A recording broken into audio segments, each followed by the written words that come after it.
Are we Low live? ears. Here we go.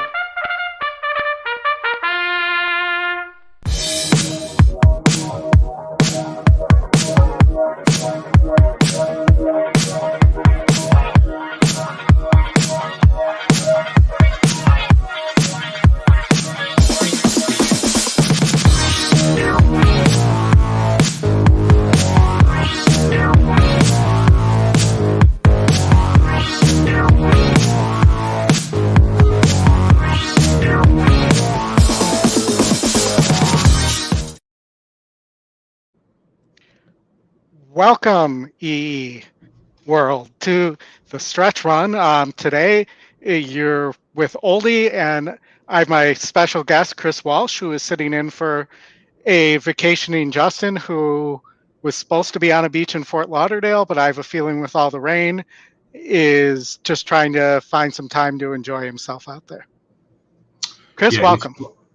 Hey, Oldy, great to be with you today. We've got a lot to cover. We've got a contest going on. It's going to go off here in just about 3 minutes. If you run over to at the Oldie Capper on Twitter, you will find the link and can get in. Unfortunately, we won't be able to show a lot of the races today, but we'll cover them. And hopefully, Justin is either swimming in the streets or having a good time somewhere else. I think there'd be a gator danger. We might get some pictures of Justin wrangling some gators. Now that would be cool. I would like to see that. Yeah, no, I agree. Or grabbing some pythons and cashing in on the python capturing contest. Is that still going on in Florida?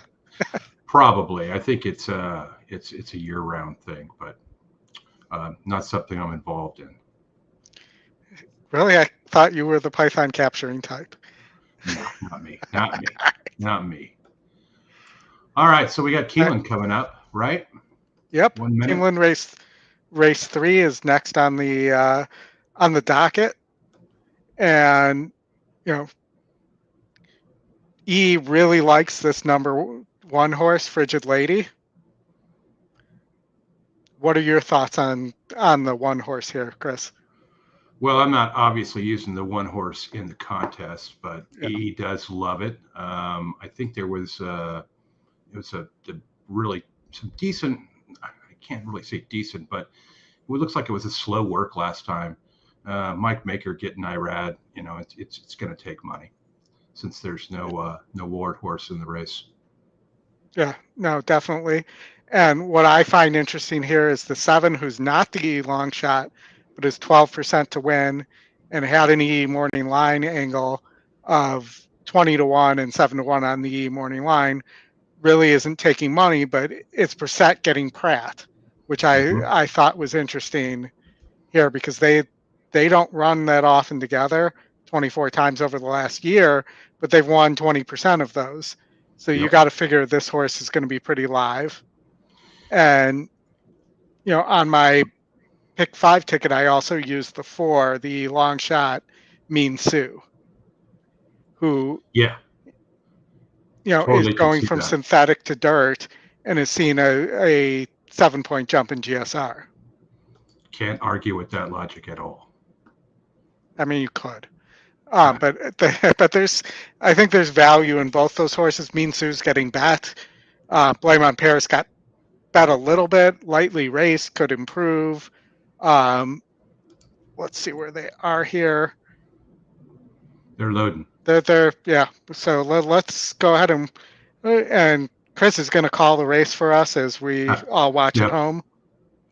Yeah, I think I'm going to pass on that. I did a couple of attempts today, and that didn't work out too well. So let's just watch and see. And they're off. The 1 did not get a good break.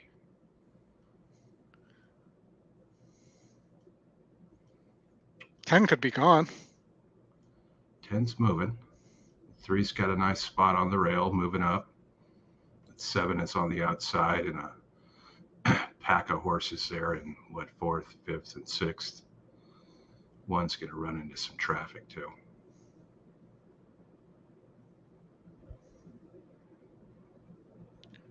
Still, the 10's kicking. Yep. kicking on.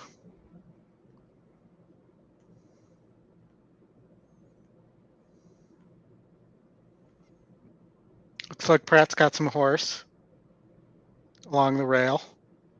Mm-hmm. Could be right about this 10. And they're into the stretch. The 7 is fading. Yep. 1's not coming. It looks like the 3 is gonna got the at lead. 92. Yeah. Outside horses. 10 is not going to hit the board. It will run fourth. 1-8. What that? 3-8-5-10. That is what I saw. No, 3-8. Yeah, 3-8-5-10 for top 4. Yes. Yeah. All right. Let's see how many people we ended up with in the contest.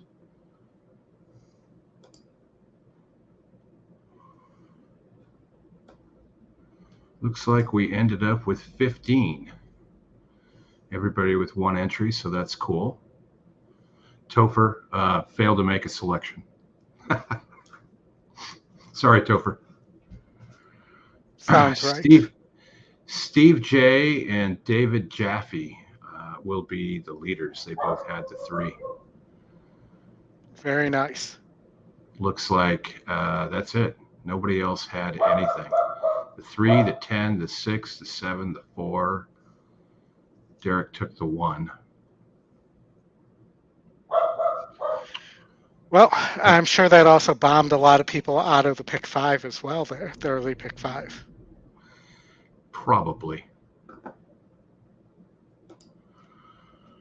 All right. Where do you want to go next? Well, it looks like we got 8 minutes to Tampa race 5, or we could do, why don't we handicap the late pick 5 at Laurel first, and then should be about Tampa time, and maybe come up with a double or something there. Okay, Laurel, late pick 5. Decent sized field here. Yeah. Do you have a ticket already? I do, yeah. So you should be seeing it on the screen right now. Yep. So the leg 1, race 5 looked like a spread race to me. You'll see the second pick is the top win percentage. The rest of the metrics aren't really matching up to the picks. You have the 9 here who's actually top SOR, but only 1%.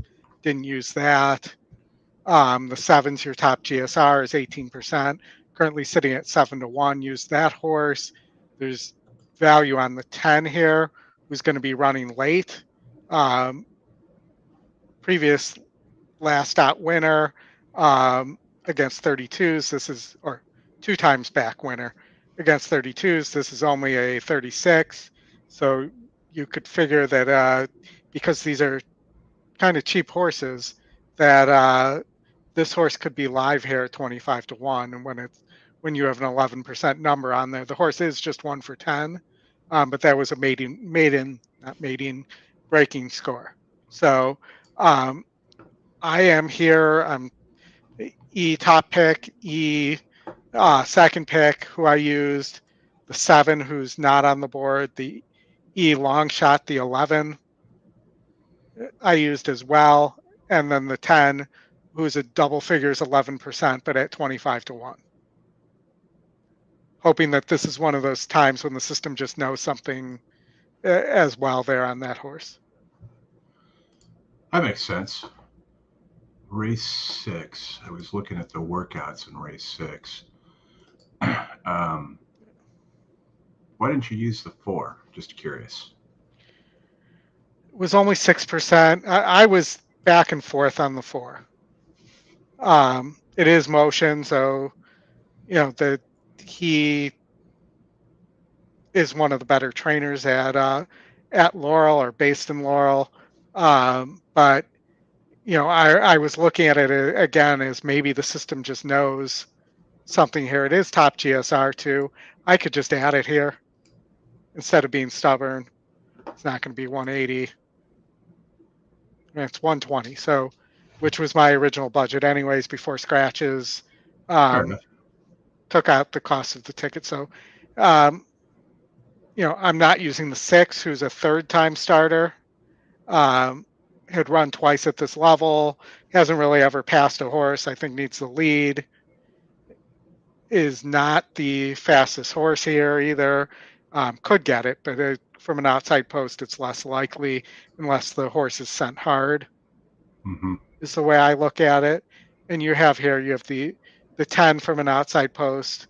You have the 7, who's similar pace number. You have the 5, who's a similar pace number. You even have the 8, who's a similar pace number. So maybe it will set up good for the 4 here. That is the clustered win percentages that we've talked about before. Yeah. As well as I talked about this on one of the classes on the class last night, clustered pace numbers. Mm-hmm. And looking for that as a way to anticipate a pace meltdown. Yep, you are correct. So and I don't know that this 3 is going to run, but that would be another one. Poor GSR. So if the 4's got anything, then you got to figure the 4 who's top GSR is going to be a little better. Mm-hmm. And then the 3 is my single, not top win percentage, not top pick, 2nd pick, but is morning line favorite. Yeah. The horse has shown that it can rate, which was one of the reasons I chose it over the top win percentage on the 2. There's actually a lot of pretty decent horses here, but I think the SOR is being faked out a little bit by the fact that this horse was in against 80s and just didn't run at all. And so therefore I'm kind of tossing those previous 2 races at 80 and 66 because the horse just hasn't run since coming back from its break. Yeah. Or from turning from being a 2-year-old turning 3 might be another way to look at it. Yeah. And then leg 4, I am not top win percentage, but top E pick in the 5, who I thought just looked a touch better than the 6 in terms of class wise. This is a non-graded stakes winner at 9 furlongs. So 8.5 shouldn't be that much different, even though it's showing a 7-point difference for half a furlong. Going to have the nest juice you got to figure here. And then the 4, who's only 8% and not in the top picks, but I'm thinking this horse is going to run back to its previous form. It's been running. It did beat 68s. And I just think it looks like it can rate a little bit, and it looks a little better than the 6, who is the E top pick and your morning line favorite, who's only really beaten 62s, failed last time out against 64's allowance company. So I just thought that the 4 and 5 looked better here to me. Yeah, and if you go back there, you can see also, you hit the GSR tab. Sure. Yeah, you can see the 4 is also first time, right? Yep. At this distance, I believe. Yeah, and top run GSR, well at a mile 70 and at a mile. Mm-hmm. But yeah, this horse I think wants all the distance. It's a high percentage trainer. Pretty decent numbers working together. I think that this horse is going to be live and has a decent shot here. Yeah, and those are the ones like whenever you get a horse like this, it's trying a distance. That first time GSR really, really applies. Absolutely. That's one of the ways we've always used GSR to gain an advantage. Looks like we got 13 minutes for Laurel. Yeah, and how much we're about to go off at Tampa. Do we want to look at Tampa real fast or finish the last leg at Laurel? Basically, I'm taking the four horses I like here. Your top 4 win percentages. I'm not taking the speed on the one who was not your speed when I made this ticket and was a single percentage horse. So that might be something I'll have to rethink here and move a horse out real fast for that horse. Somebody like the 4 probably would come off my ticket, being that it's pretty much close to the, well, it's the top pick, so maybe not. Maybe the 3 comes off my ticket instead. Just look for a sec here. Hello, Mike C, John, Scott, Jotham, Chuck in the chat. Appreciate you guys tuning in. I just asked this. So I'm going to knock the 0 for 14-4 off my ticket, even though it's the top pick, and take that risk. And I'm going to adjust my ticket to this. There you go. And I had looked at this Tampa race earlier, if we have time before they go off here. They're walking behind the gate right now. You got time. I thought there was a lot of speed here, and I thought the 4, 3, 4, or 6 would be pretty live here. You're getting the best price on the 4. It's the top pick also, so that would be where I would play. That's where I'm going right now. Adios, baby. That's what we need to have that horse say to the field.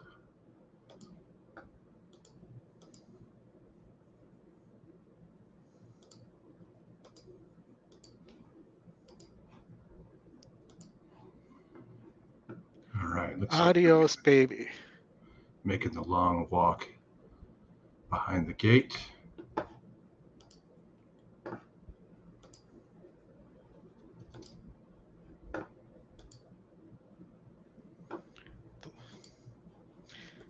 They need to put a timer on it like they have at baseball for so that the batters can't step out. There you go. Got a fairly big field at Keeneland in the next 2. Those are nice fields they got there.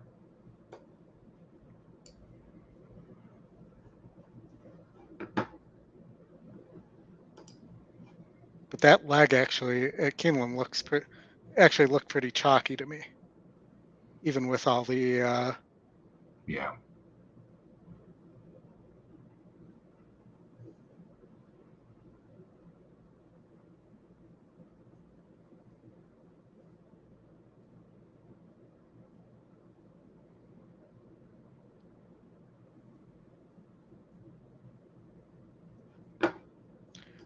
We load in now. Yeah, we're getting ready to go. 6 is going in.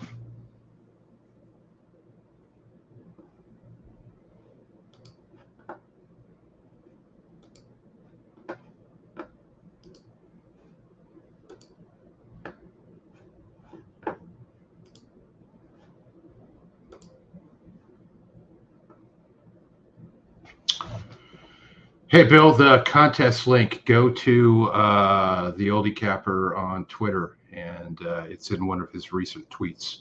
Contest is closed right now, but we do have 14 in it. And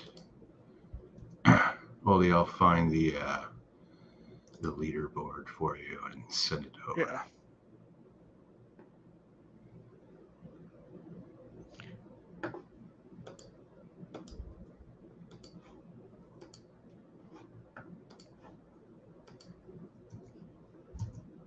I just sent it over to you.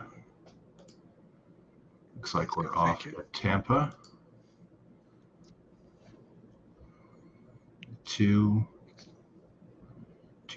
5, 3, and 6 are all in the lead. There's a bunch of them going to be lining up here in a minute. The typical Tampa scrub is on. Yeah, you're way behind me. Yeah. The 3-1. I won't call it easily, but probably about a length. 4 did not really run.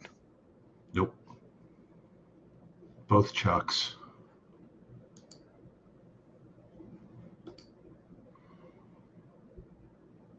We got Aqueduct coming up in a minute. All right, and then Laurel in 6 minutes. All right, let's go to Aqueduct then.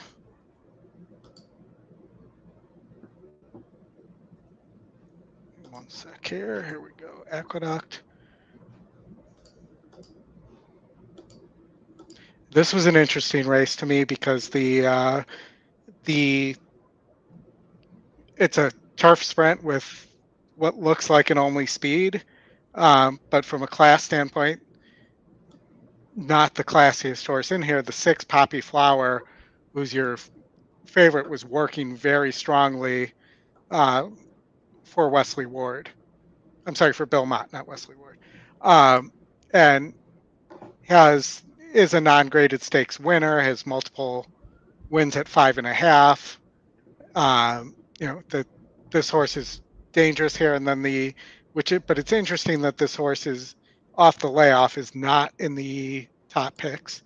Instead, the 5, who's your only speed, but I think 100% needs the lead, and needs to not have somebody go with it. And I think the 2 is a little faster than people think, or that the system thinks then, too, because if you look in most of its races, except for the last one, it's only a couple lengths back. It is kind of a slow breaker, though, as you would discuss in a quarter horse race. Sure. And Manny Franco's on the 2, so I don't think he doesn't jump off on the turf, only the dirt. You'd think he'd want that softer landing. Mm-hmm.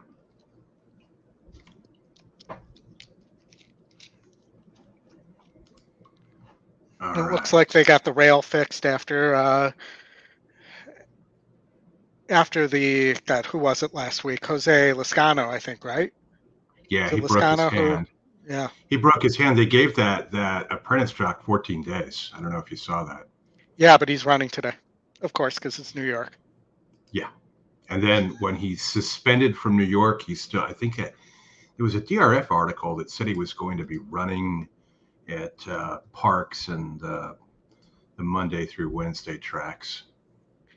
At some point we can just have all the suspended jockeys serve their suspension in Texas, since they're not adhering to HISA. Yeah, I don't know if you saw the handle yesterday for their opening day. It's just decimated. Well, and I was all excited to be able to cover Lone Star on my class with the group, and then like the next day they pulled the rug. Same thing that happened with Sam Houston. The next day they pulled the rug out from under me. Yeah. It says during that period, what is his name? Jamie Torres will be able to ride at parks Monday, Tuesday, and Wednesdays, and then he can. So not a suspension. Yeah, so he'll be serving the suspension on April 20th. He'll be eligible to return on May 13th at Belmont Park. During that period, Torres will be permitted to ride at parks Monday, Tuesdays, and Wednesdays. Because why not, right? I mean, why not let suspended jocks ride at parks? Everybody's cheating at parks anyways, so why not? Yeah, you should like all the suspended trainers should be at parks too. I was right. The 2 did show, at least initially, show some more speed. I think that's what the 6 really wanted and needed there, though. Man, it's amazing the difference between the Aqueduct turf course and Gulfstream. Yeah, and this thing's been covered up the entire time. And they're only going to run on it for like 2 weeks before they go to Belmont, anyways. Yeah. Is there another Belmont and Aqueduct meet this year, or is that over? That's over, I think. Oh, thank goodness. I think the 2's got this.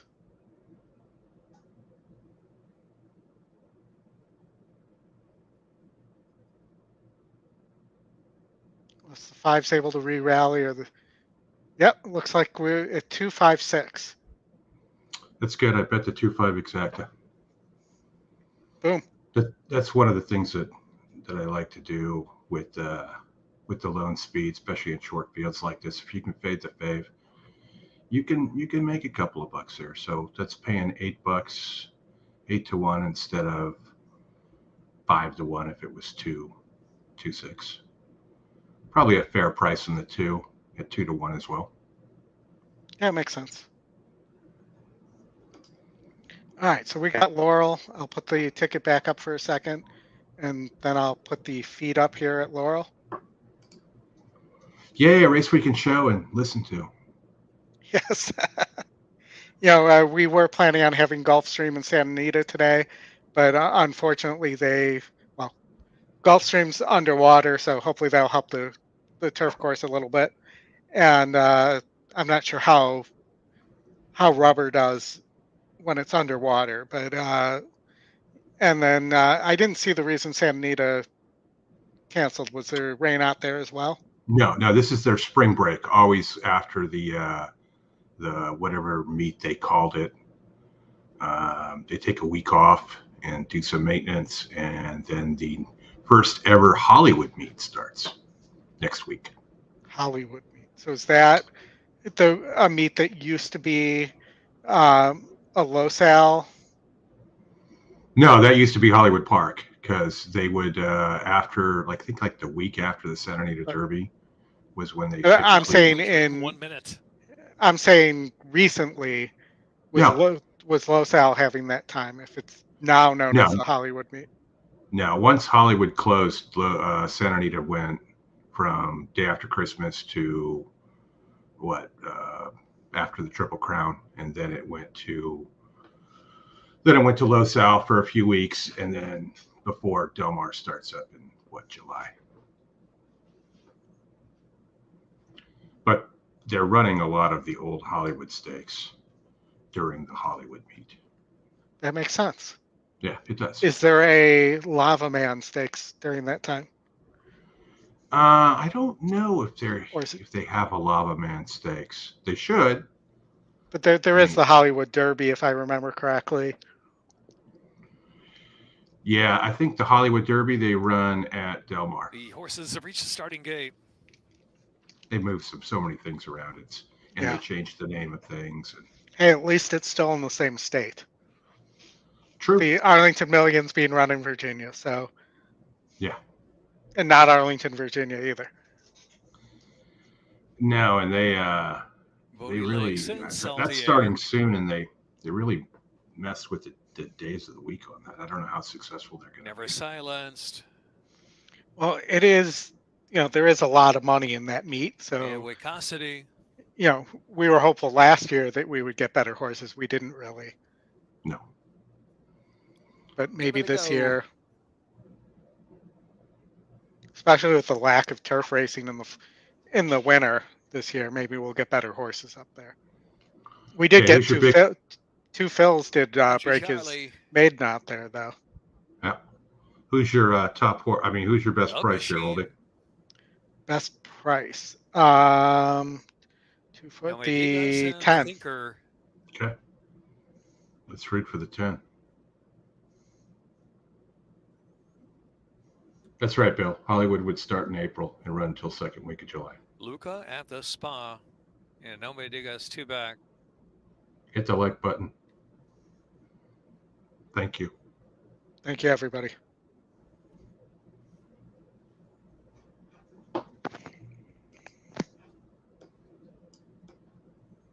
Waiting for Wicossity to settle, straightened.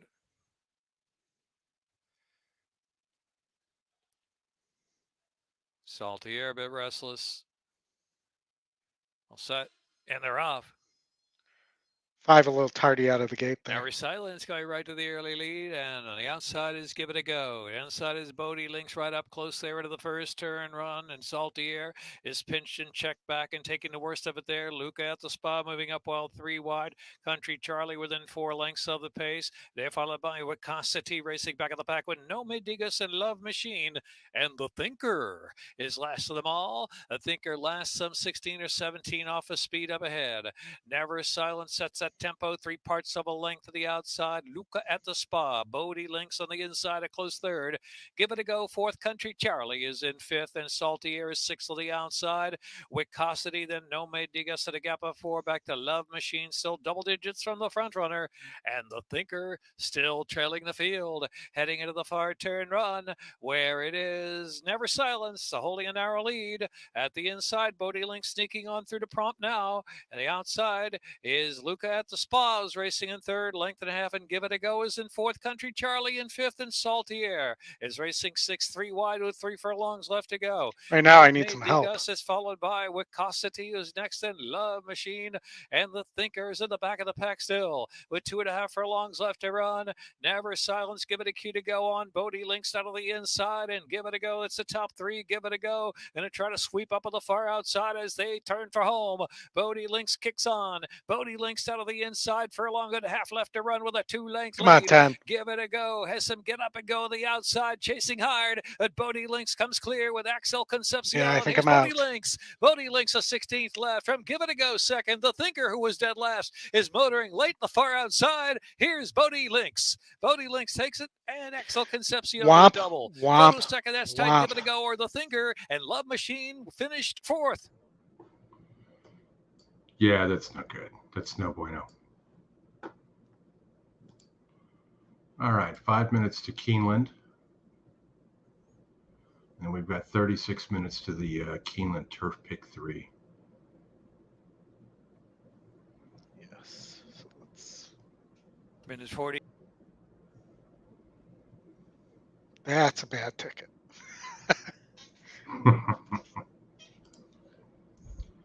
I knew that race was wide open, and let's just take a quick look at the...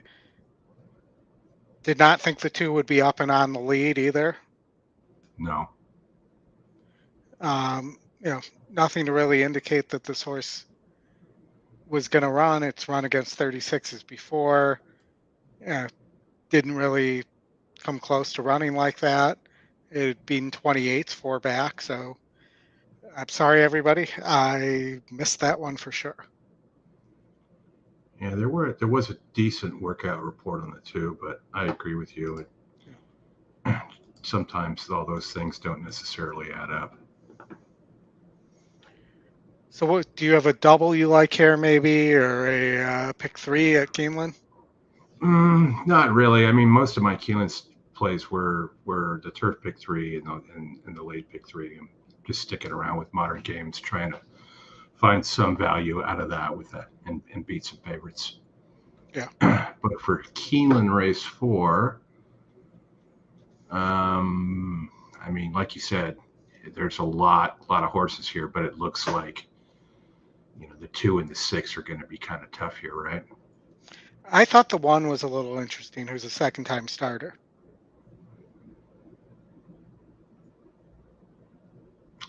You know how I like second-time starters. I do. Calhoun, Brelu, that's not a bad combo. Calu, Ray, who, something like that as a combo. The top pace, one of the things we learned from doing some study here too is that outside posts do pretty poorly here, going 2 turns at Keeneland. It's kind of the opposite of Gulfstream, where it's 1 turn that you have to worry about at Gulfstream for the outside posts. Mm-hmm. But I like I'm going to play a 1, 2, 3, 8, 11 double, I guess. I'm going to play a 1, 7 exacta and probably bet the 1 across the board. And I'll probably bet the 1 across the board as well. And, I'm going to, it's like I will not play the 11 in race. No, because I'm on the wrong track. That'll do that to you every time. So 1, 2, and then I know the coach liked the 1 in the next leg. So I'm Okay. going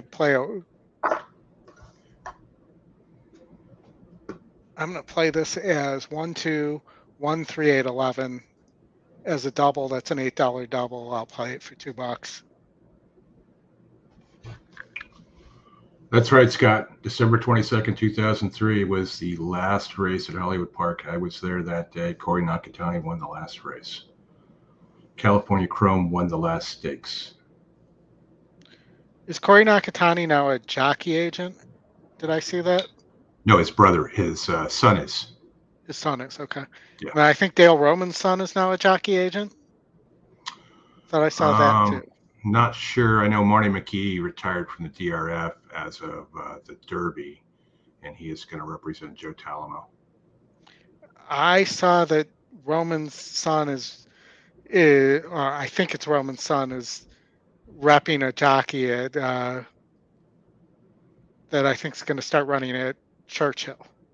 I saw that today. I'll have to, when I get a chance, dig that up. All right, Oldie, they're loading. I will be right back. All right.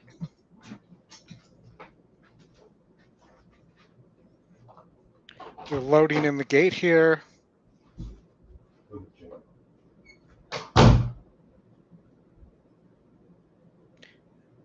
The 8's about to go in. The 3 went in beautifully. Here comes the 9 and the 4.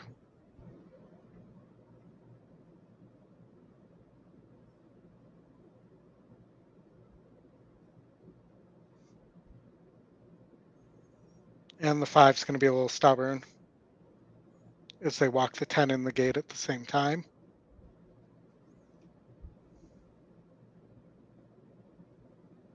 And we're still waiting on the 5. And the 6 is just standing back there waiting for his turn.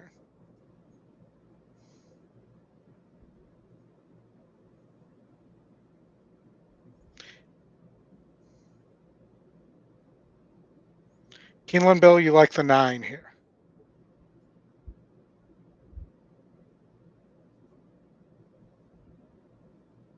I believe I used the 1 in the contest too.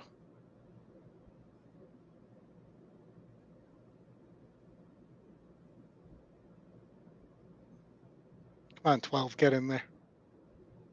I'm sorry, 11.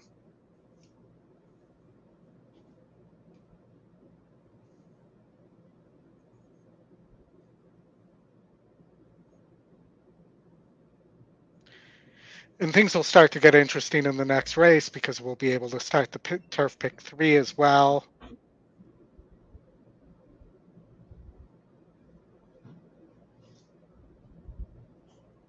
Probably play back the,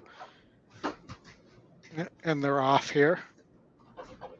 Looks like the 1 did get to the lead along the rail and was able to force the 2 out a little bit. But the 2 of them are battling on the front. Jockey on the 2 is almost standing, so it seems like he's got a lot of horse. The 7's running well at a price. That's my contest pick. So it'll the 1 was my contest pick.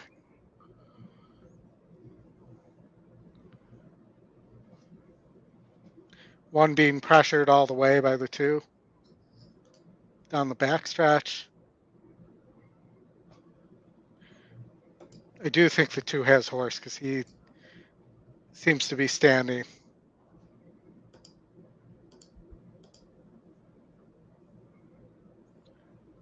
The 6, the other favorite there, is coming to the outside of the 2, who's now put the 1 past it. And now it looks like the 9, who Bill liked, is coming. Topher's got the 9, and Paul Getty has the 9 as well.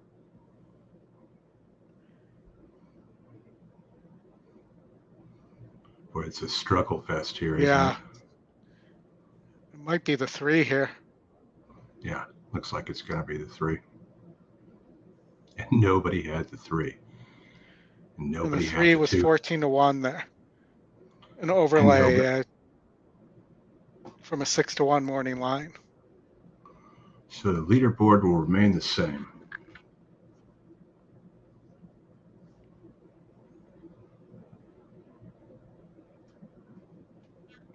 We got Tampa in 2 minutes and Oaklawn in 4 minutes.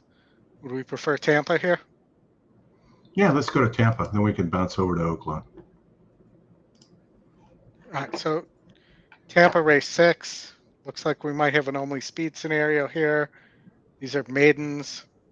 You have a 55% horse, who is your E first choice, the Duke of Gloucester. 0 for 8 is third time start with a better trainer. Doesn't look like it passes anybody. This might be one that you could beat here again in a small field. I don't mind the second time starter, the 8, Sir Robert Hall here for Kathleen O'Connell. And what do you have on, 46 GSR, do you have any, even though it's 7%, do you have anything on the noble fish himself? No, not a thing. Or I do like O'Connell exacta here might not be a bad play. An 8-7 exacta. That's what I'm going to roll with. I'm going to roll with the 8. Yeah, I'm going to bet the 8 to win. And then box the 8 and the 7.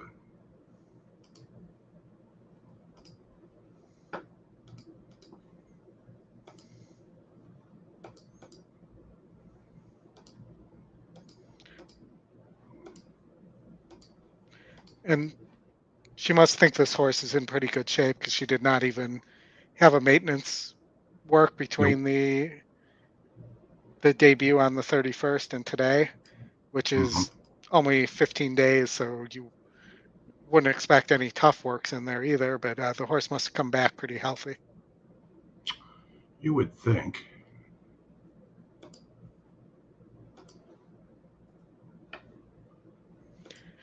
As they head towards the back of the gate here, it's Tampa, so they're trying to get that late pick 4 money in. We're probably about 5 minutes away from actually going to post. Yeah, they've been doing quite a drag, I think, the whole season. Yeah, it's kind of painful. Let's see if Oaklawn's actually closer than them. Let's look at what's going on at OP because they're showing 2 minutes here. You have a 2-5 favorite on the 6th June Gloom. Didn't beat 52s last time out.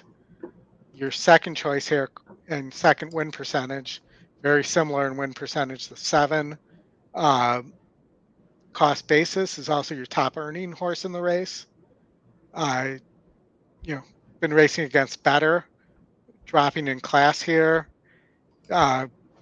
Pretty interesting at 5-1 currently on the board.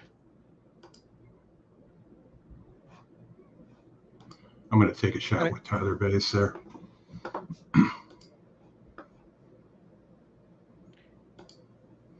Looks like we're getting ready to load at Tampa. All right, we're still circling in front of the gate at Oaklawn, so let's go back to Tampa.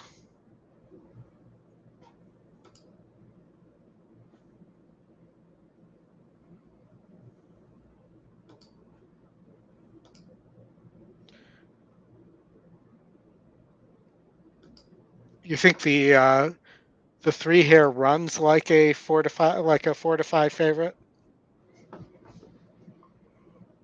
At Tampa? Yeah. Probably not. I mean, you are the authority on Tampa, being that you're in the area. Yeah, I just wish our friend was running more horses there. Yeah, no, well, hopefully after they finish their farm move next year, we'll see a lot more. That's the plan. 8 went off at 5-2. That's not bad. 3s didn't shut down the rail, let the 3 right up the rail. Yeah, there are a lot of those guys there that aren't that smart.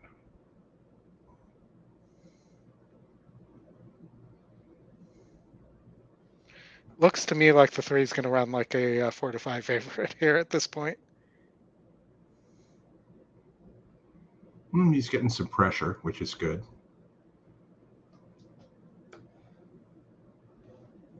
Your 7 might have a chance coming up the rail if now Camacho didn't come out that wide there. But I think the 5's got it here. Yep.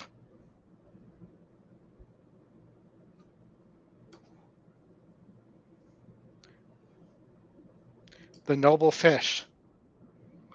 The Noble Fish.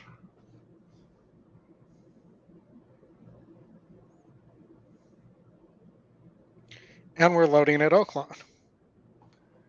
I will say at Oaklawn, the 4 was 9-2 on the morning line. It's currently a big overlay at 12-1. Yeah, that's a good catch.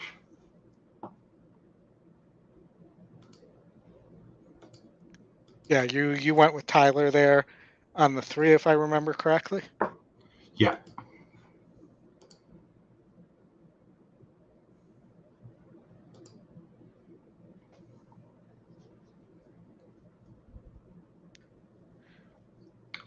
Six blew the break.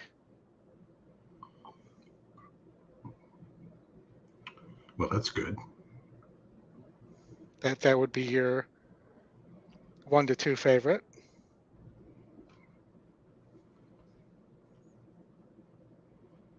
Now let's see if the 7's good enough without having to deal with the 6. The 6 doesn't look like he's rushing up or like that horse can run from behind at all. Here comes your 8. You might have that 7-8 exacta.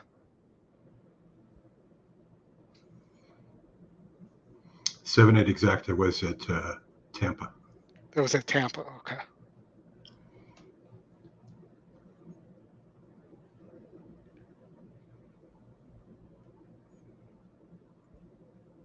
Nobody really coming. It looks like the 7's going to win here at 7-2. A small B boom there.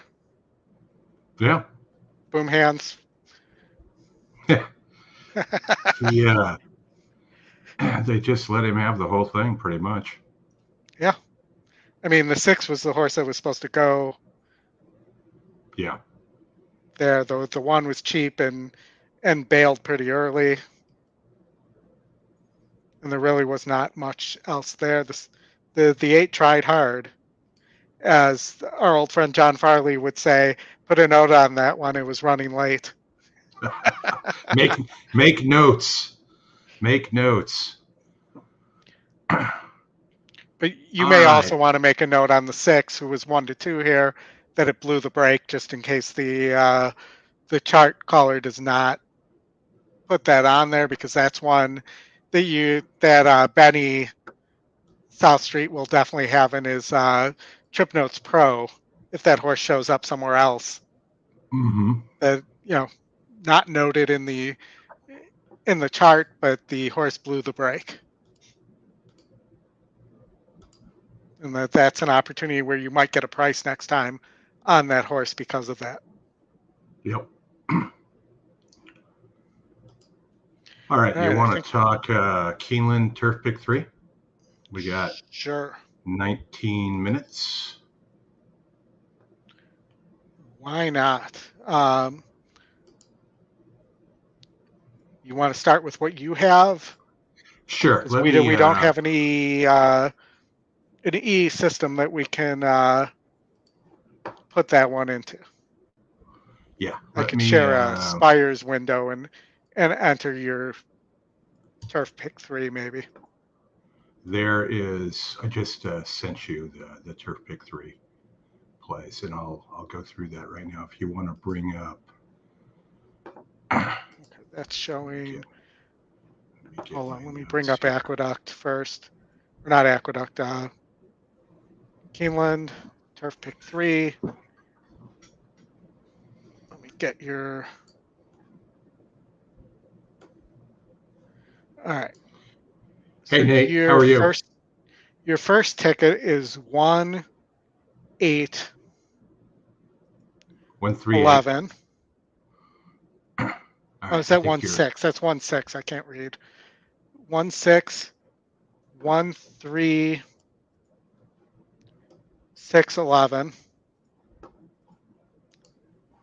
And then the 7 modern games, who I think we're all going to be single too. Yeah, so the thought here is that, look, 95% of the tickets are going to be single to modern games, so you've got to play this for some level of value, which usually means either dropping some favorites or pressing up your ticket to include the favorites. So I think the one that you have there, which is... That's your press ticket, isn't it? The 1-7. Yeah, the press ticket is 111. Did you play for $6 there? Yeah, 111.37. So I played that for $6, which is twice. And this is Nate, who has just jumped into the chat here. He dropped this to me this morning, so I liked it. I was going to roll with this one as well. He's basically taken the let's get back over to the odds here. He's basically taken the 1 and the 11. 11's coming off from a far pretty outside post there. Yeah. But Ira Ortiz, Joe Sharp, 15-1. We'll take a shot at that and include the 1 as well with Velasquez on the rail. And then we'll single the get to leg 2 here. We'll single Love Reigns and Rosario in the second leg, and then end up on modern games in the last one. So that's ticket 1. Ticket number 2. What do you got here? I have them all under saved. Hold on. I have all your stuff here to make it easier for people to see it. So I can't fit it all on the screen, but so you just went through that one. You'll see the 2 press tickets. Yep. And then the one Nate had at a base was the 1-3-6-11, 1-3-6-11, and then modern games. $48 play there. Yeah, so you're spending about $100 here. Mm-hmm. If my math is correct. Yep. On 4 different tickets. And then the other 2 tickets, the base ticket of the 1-3-8, 2-6-7, 11, and the 7. We're playing that one at $3 for 36, and then the press ticket is 3, 2, 6, 11, and 7. I like the single with the 3. That's you're going to get Buick. That's not bad there as well. That is those 2 tickets are Brad Anderson specials. So what he was trying to do is offset by selecting some non-favorites in the other leg and pressing on the strongest opinion there. He dropped the Ward horse in leg 2.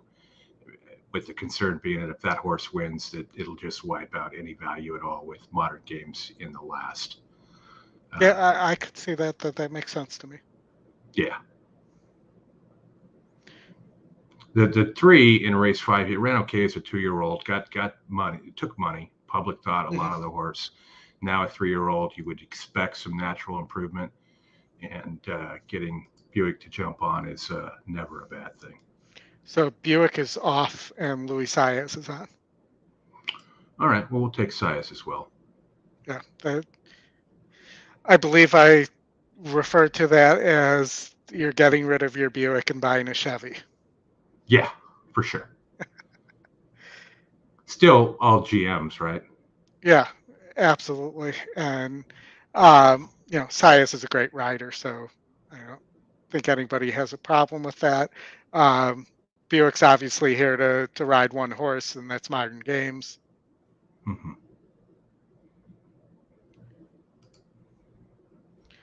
And then if I were to do one here, and I've not put one together yet, but let's just, I'm just going to take my turf legs here. I'm going to add the one here. You gonna play an $840 pick six? No, I'm not. I'm just wanted to pull up the legs I had to worry about here. So I am 1, 3, 2, 11 in the, so I'd be 1, 3, 8, 11, 1, 2, 3, 11, and then the 7. Yep.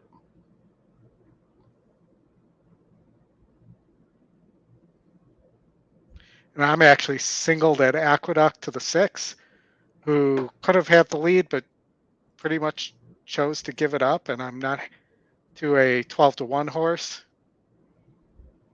So I think I'm going down here. So Right, going faster than I would like to.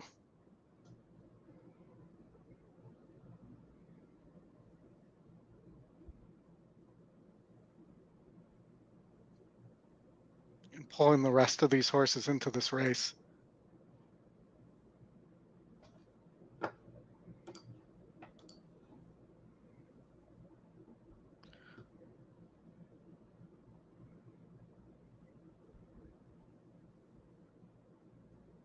See what happens. He's jockey's peeking between his legs,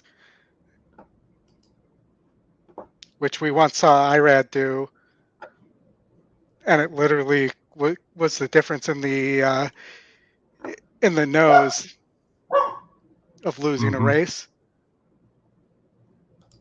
But unless the 6 stops here, I think I'm home. As I'm holding my breath that it doesn't stop. As I say this, the 1's coming on, but I think going to be too late. So boom, I got my single home. I'm alive in the Aqueduct Pick 5 to the 2, 3, 6, 7, and 12 in the next leg. All right. We'll definitely have to come back for that one. Yeah, your 6, it really wasn't too scary for you either. I mean, no, but if people haven't heard, when I'm on the air and I have a single running, I'm always convinced the single is going to lose. Yeah. That happened last week. Anytime a horse comes to my horse, I'm pretty much convinced I'm going to lose that leg. So this is my turf pick 3. It's only $48. I like it. And that's what I'm going to play. And, we do have Laurel coming up too. Literally coming up. So let me get that up right now as we're nearing the gate. I can't show that way. Let's go here. Well, you deal with I'm not going to have time to get this in as a playback of my pick 4, but. Well, you deal with that. I'm going to deal with some barking dogs. I'll be right back. All right. You stop the dogs from barking.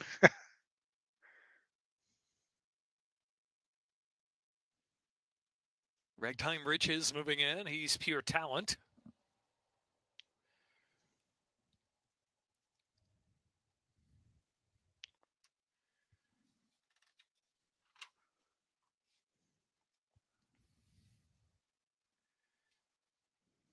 Delegated stepping up. Admit nothing.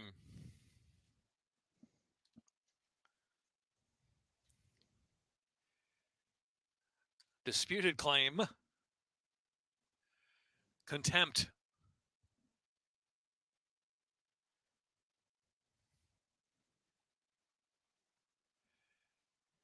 Moonset.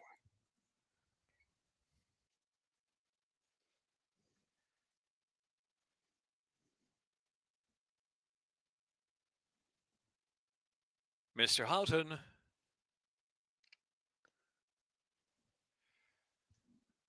Box and Ben.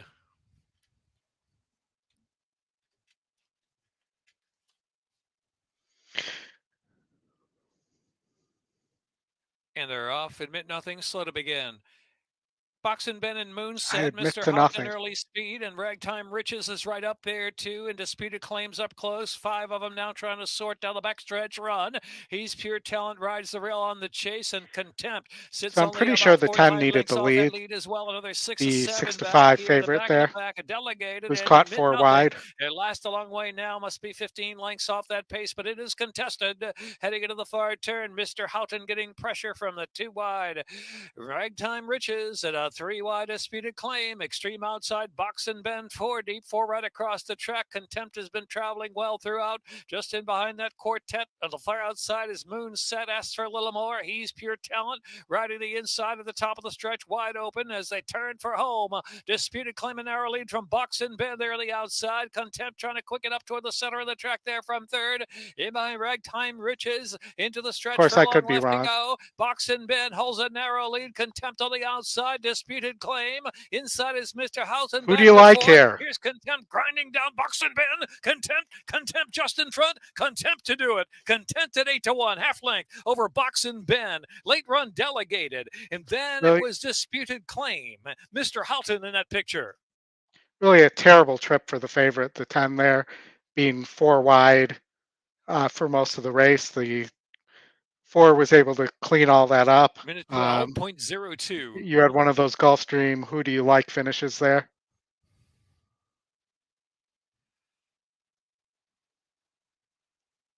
And Chris, just in case you haven't seen it,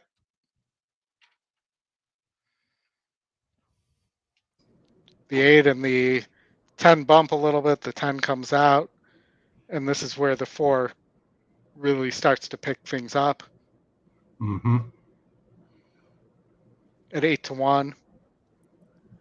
Shame we got bombed out on the first leg because we had that horse. Yep. I think that's the last one you added, right? Yep, that's the one you made me add, yes. Or reminded me to add. And it's exactly what we thought. They were going to go fast. And the horse with the late pace did pick it up. Number 4 first, Contempt with Jorge Ruiz. 8 to 1. Yeah, that was the one with the good workout too. 10 bucks. All right, let's not look at this as a $840 pick 6. Let me get that down here. And let's actually look at race 5 for a second.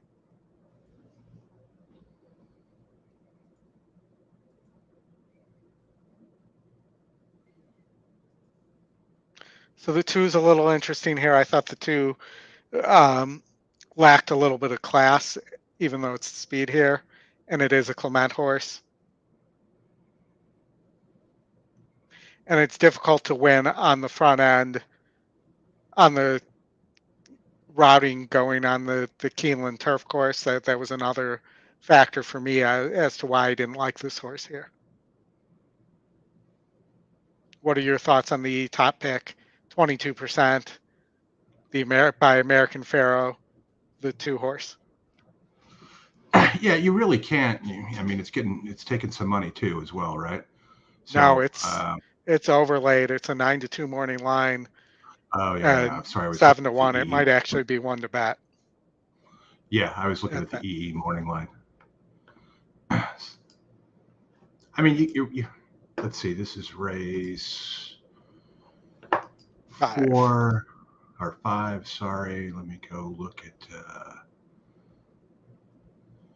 Not a bad work. I mean, Clement horses don't typically, run off the page in their workouts and whatnot, but I can see it. I don't think I used this in any of the Turf Pick 3s. I don't think you did either. No. I mean, and the second horse, in terms of speed here, the 4 is cheap. Mm-hmm. Agreed. And not necessarily, just actually isn't cheap, isn't fast would be another way to put it. Would be a better way of putting it. Was working pretty decently for McPeak, though. And I'm gonna have a interestingly, little the 10, if you really want an overlay, the 10, who is 19% and was 3-1 on the morning line, is currently sitting at 11-1. Mm-hmm. Tell your dog I agree. Woof Yeah, woof. somebody Woof, woof. outside making noise.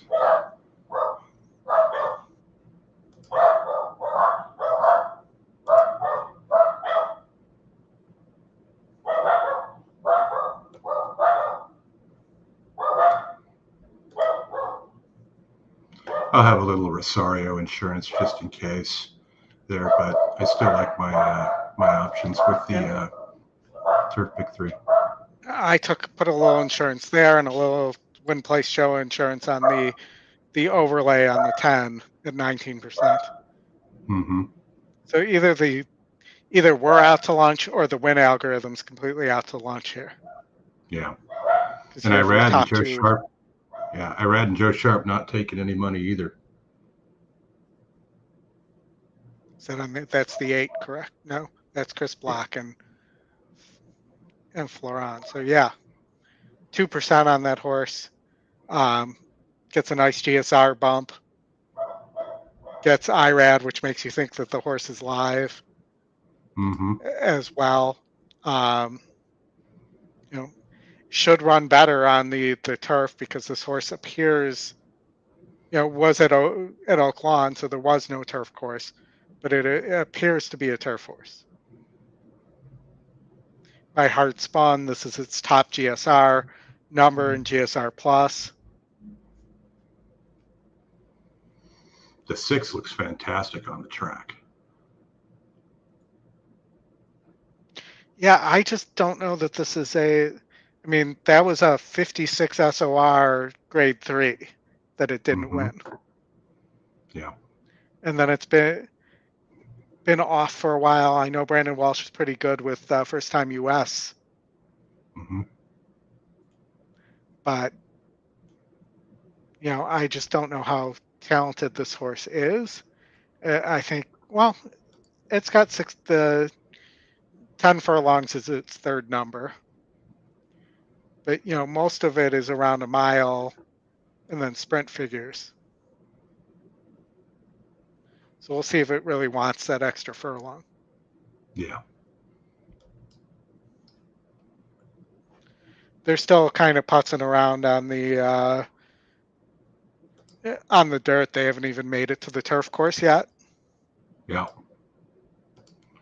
What were your digits at Aqueduct? You would think I would know that. I am 2, 3, 6, 7, 12. 2, 3. The 2's paying $709. The 3 is paying $479. What were your other ones?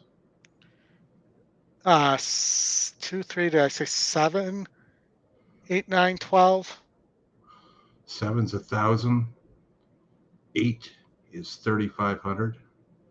The 12 is $374. We're loading in the gate here. All right. 2, 3, 6, 7, 12. Not 8, 6. Oh, the 6 is 59. I was telling the guys on the class that I rarely can remember the numbers once the ticket goes in. I remember who the single is, but that's about it. Boy, the turf course there at Keeneland really looks nice. Yeah, it looks like it only gets used a few weeks in the fall and a few weeks in the winter. Or the spring, I mean. And they're off. No real rush for the lead. Yeah. Although it looks like it's going to be the 3. Maybe the 2. I'm not sure. Yeah, 3. Yeah. Which I think we'd all prefer not to see the 2 up on the lead. Yeah. I'm not quite sure what Irad's doing. Is that him on the Is that the 11 or the? No, it's the 8. Who was Oh, yeah. 4 or 5 That's right. wide there. Mm-hmm. That's no good, as the saying goes. When the horse is pulling, that horse wants to go. Irad's in the back, biding his time. Oh, there was flow on the 8. Sorry, not Irad. Well, Irad's getting in touch with the field here. Yeah. He's going to figure out where he wants to go. He's moving to, oh, he just had a check to the outside and lost 2 lengths. He's moving now on my screen. I don't know if I'm behind you, but I think the 3's gone here. I hope so. Come on, go. It's the 3, the 1, and the 8. You just had to take a look. Yeah, 3's gone. Way to go, Brad. I know you're not listening, but very nice. Come on, 10. Oh. Ooh, wait. We might have a problem here. We're out. Derek nailed it. He hit the 13. He absolutely nailed it. He his last comment was, shocked the 13 is 8-1. Might have to throw down on this one. Other than Aqueduct, I've put out some really quality tickets today.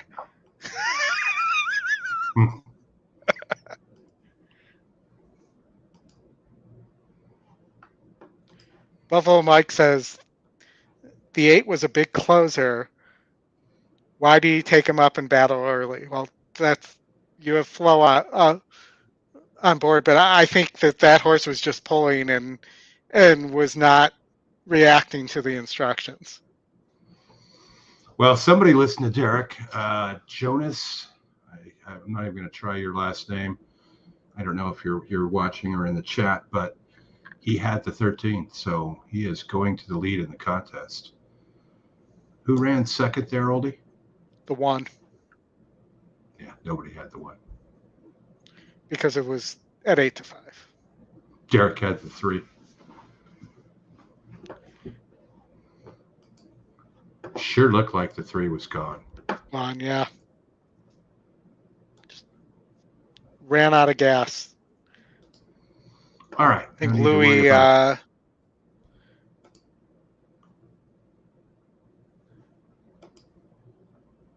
think probably let that horse go a little bit too early around the turn and didn't have enough left. Correct. All right, Tampa Bay race 7, 1 minute. All right, Tampa Bay race 7. Let's find something good here. Let's find a winner. All right, let me switch. All right, so Tampa race 7. The favorite is your top pace on the turf in a low-level maiden claimer. I already don't like that as I say that out loud.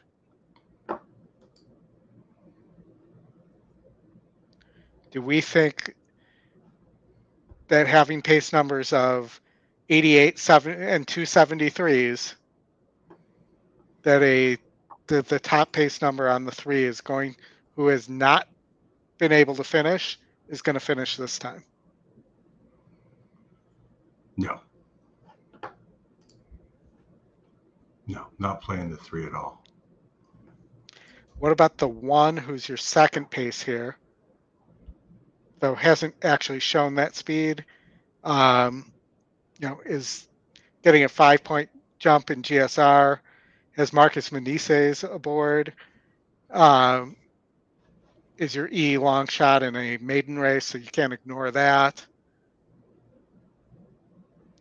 Or the 5, who's 19-1 and 11%, lightly raced, only 2 races, is dropping in GSR, moving surfaces, has a low percentage jockey.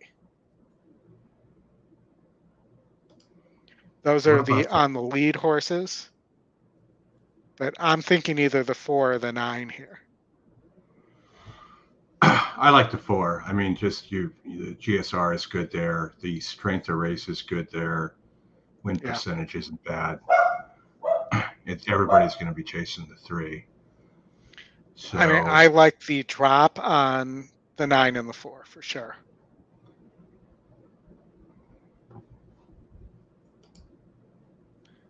And the works look pretty decent on the 4. Price is better on the 9 though.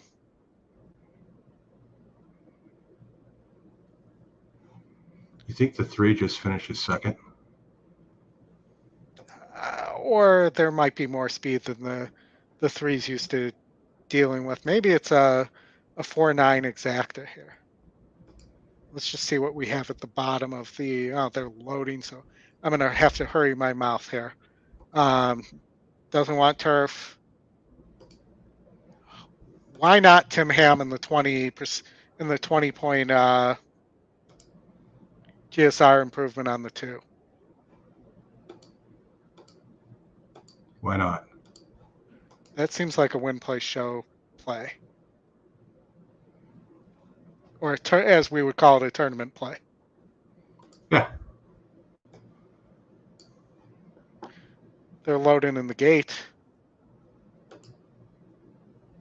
Mike C says the 3 never changed lead, so that's probably right.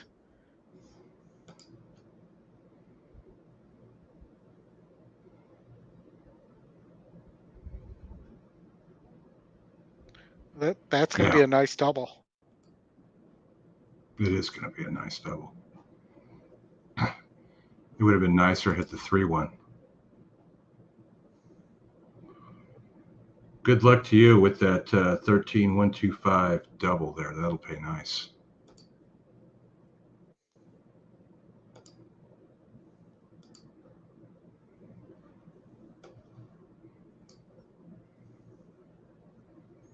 And they're off. Speed materialized like we expected. Actually, there's more speed as the 5 and the 6. 3 got squeezed off a little bit. The 1's on the lead.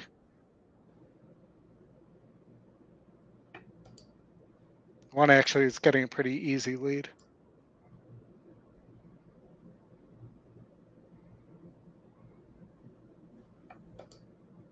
And the 2's way closer to the lead than I expected as well. They're going about 23 for the opening fraction here. And here comes a bunch of horses rushing up. And the 7's bailing. He's had enough.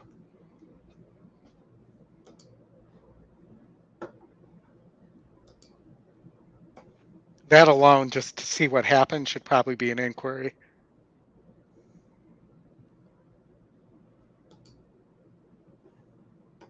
All right, now your 3 is reappeared a little bit, but our 2's running well.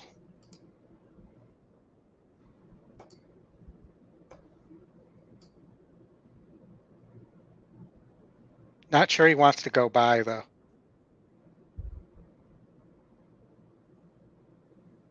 Yeah, that's always the danger, right? Yep. Looks like the 1 gate to wire. Let's see if the 2 can hold off the 3 and we can make some money on a win play show bet here. I'm not sure even what happened to the 3 there. No. I think he lost his rider. I don't know. Hopefully the 2 didn't cause that, because that's going to be a decent win play show pay, or place and show payment on the 2. And that was strictly a GSR improvement play. Mm-hmm.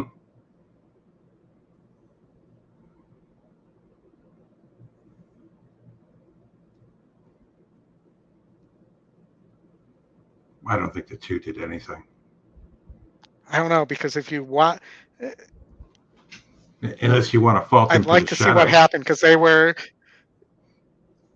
I'd like to see a head on or something. But a lot of times they don't show those because they don't want to show the injury. Yeah.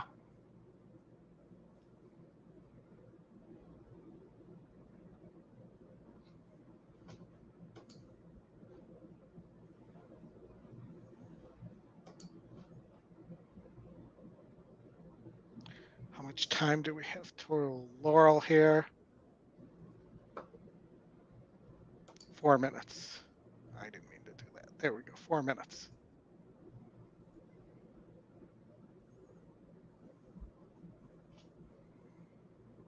Going to Laurel next. Yeah, but as expected, we've got an inquiry. So let's see if let's pull up Laurel in the meantime, and we can wait for somebody can tell me what happens with the inquiry here.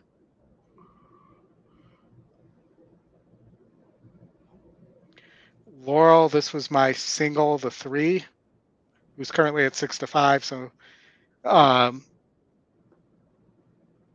not much to do there with that horse, unfortunately. Let me give us full screen as well. We should hear some sound in a minute. Looks like me and everybody else thought the 3 here other than DRF. Mm-hmm. No 3 for Bruno either.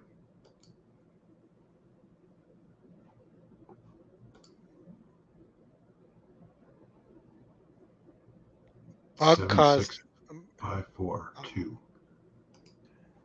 So have they shown what happened to the 3 at all at Tampa? Asking the group in the chat here.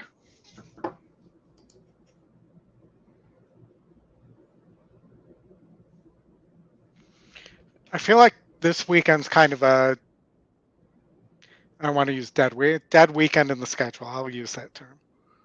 With well, the Lexington, I guess, is running this weekend, but that 2 minutes. the last time a horse won the Derby from the Lexington, I think that was Charismatic. It's been a while for sure. But really not a lot going on this weekend in terms of racing. They ran all the mandatories the last 2 weeks. You know, it's kind of going to be a slower weekend, I have a feeling.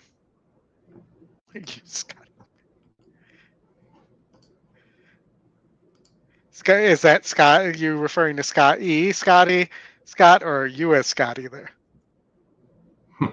The bank of free, if you will.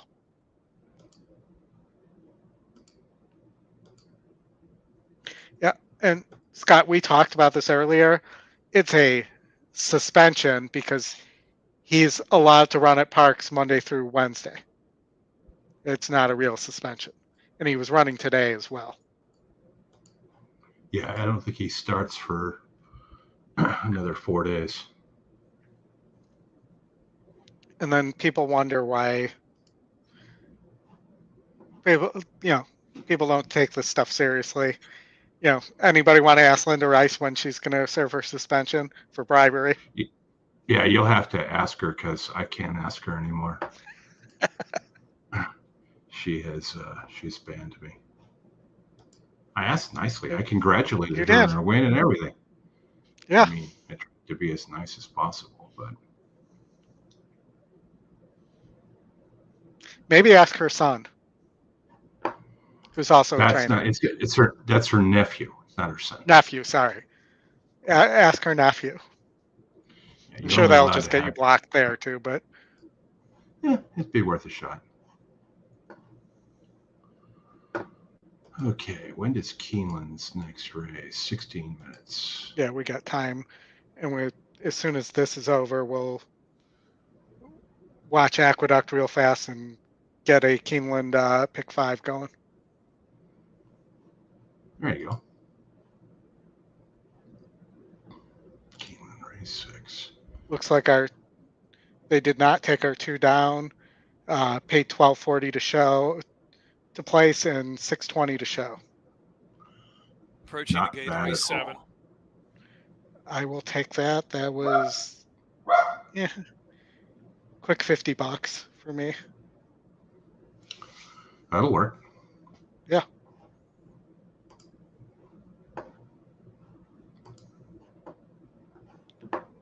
They'll get there eventually, everybody.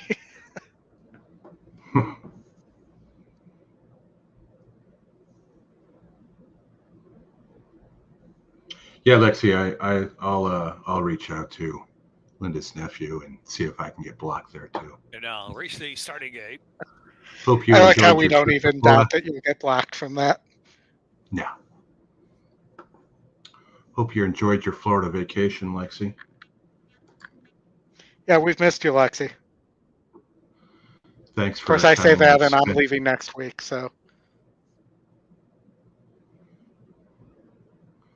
Thanks for spending some Loading of in like a pro. your tax dollars here. Appreciate it. Tax dollar. Your soon-to-be tax refund. Yeah, That was another Farleyism. Fast tracked. keeps my Money's worth keeps going the in 6 surrounding to state 5. income tax. I thought you don't Italian have state dressing. income tax. No, thank And you. Fortunata Italia. The tourists, they pay for that. She is whiskey. Tourists like Lexi, Justin, and I. Exactly. We appreciate you coming and staying in the St. Eros areas girl. that have high sales tax, so we don't have to pay income Second tax. finish line, 1 turn mile.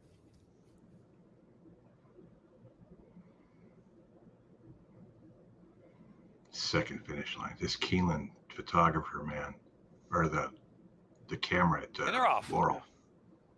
I mean, there's been some bad They'll be angles getting in the lately, though, inside like for the money's worth. And Turfway one in the outside. Mm-hmm. And Fortunata Italia and settles back in third. Fairgrounds She stretch is whiskey one. is next. An Italian dressing and fast track to the inside. And 8 lengths back and like a pro trailing the field. Down the back stretch, and it's Money's Worth leading the way, getting a bit of pressure from St. Eros girl on the outside. So Money's Worth and St. Eros girl spar together, and they've opened up about 5 on She Is Whiskey in third. Fortunata Italia on the inside in fourth. Italian dressing is next, and Fast Track has 9 to make up heading into the far turn run, and like a pro is 7th and last. Not much change up front. Head-to-head battle. St. Eros girl on the outside, and Money's Worth out of the inside. Kick 5 lengths clear from She Is Whiskey. Fortunata Italia is next. Fast Track trying to get underway there from 5th. Has 7 to make up with 3 furlongs. That race time seems sub-ideal to be on the lead. Like a pro trailing the field. Mm-hmm. So it's been St. Eros girl, Money's Worth matching strides since the start.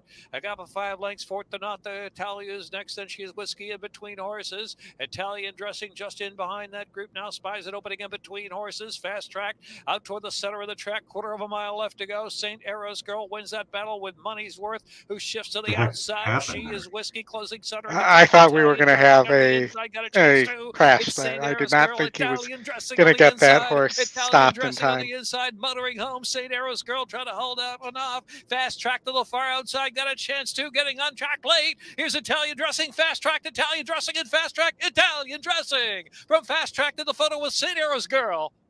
All right.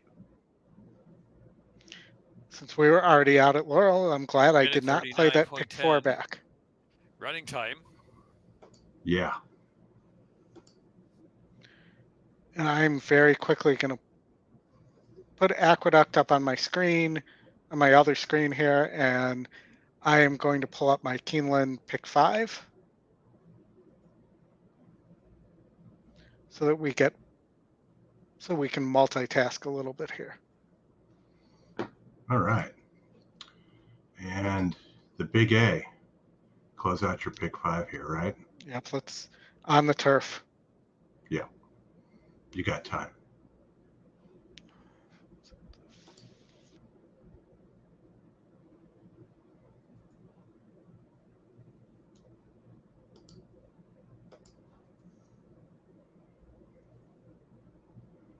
This was not the ticket I originally had, but for some reason, this is what's in the system. I'm going to no, actually, this is right. Okay. I'm going to make an adjustment here.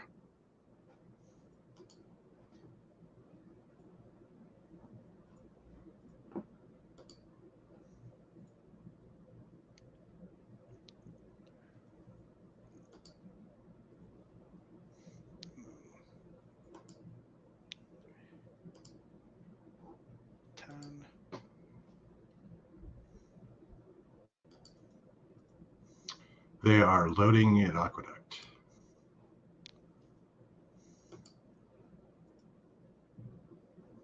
There we go. There's my Keeneland.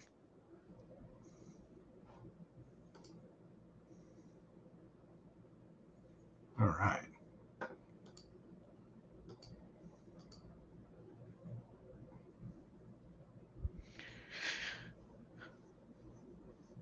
Two.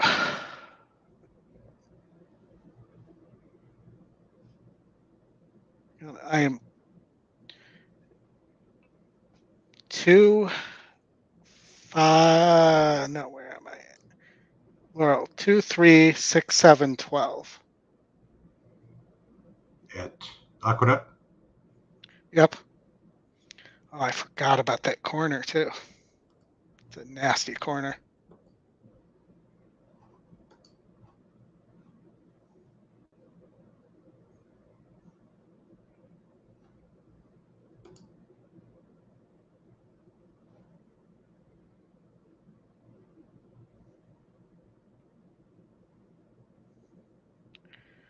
All right. The 8 is on the lead that I don't have.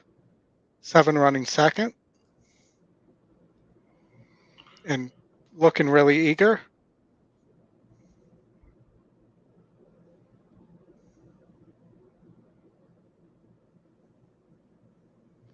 $12 sitting a great trip.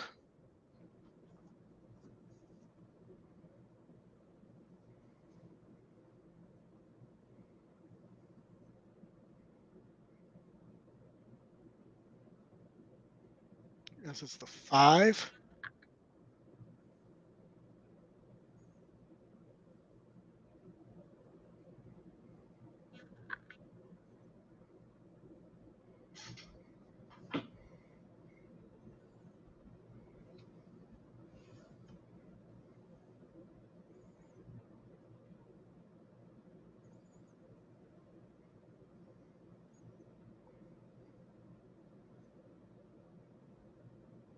Looks like I got it, but for the worst price on the board.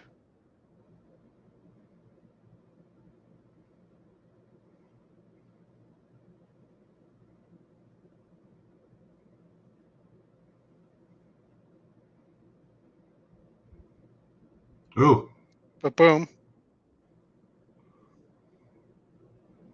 I'll take it. Still profit.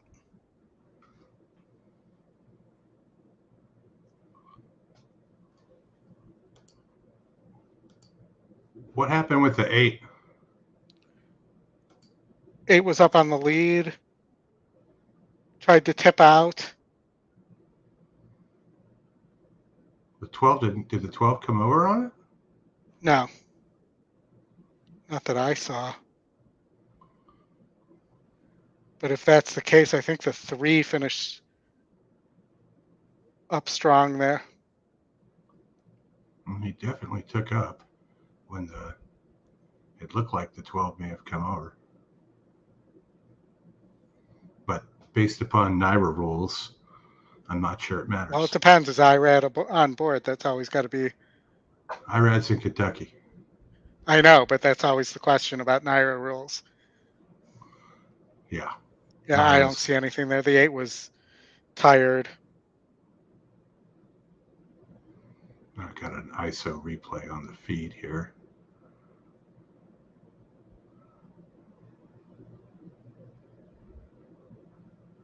Yeah, they're not going to look at that at all. Well, let's see after that. They're not going to look at it till the photo comes through. That's for sure.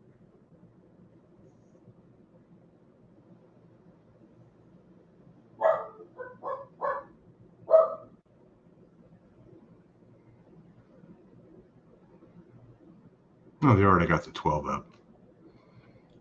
They need to find out where the other ones go for sure.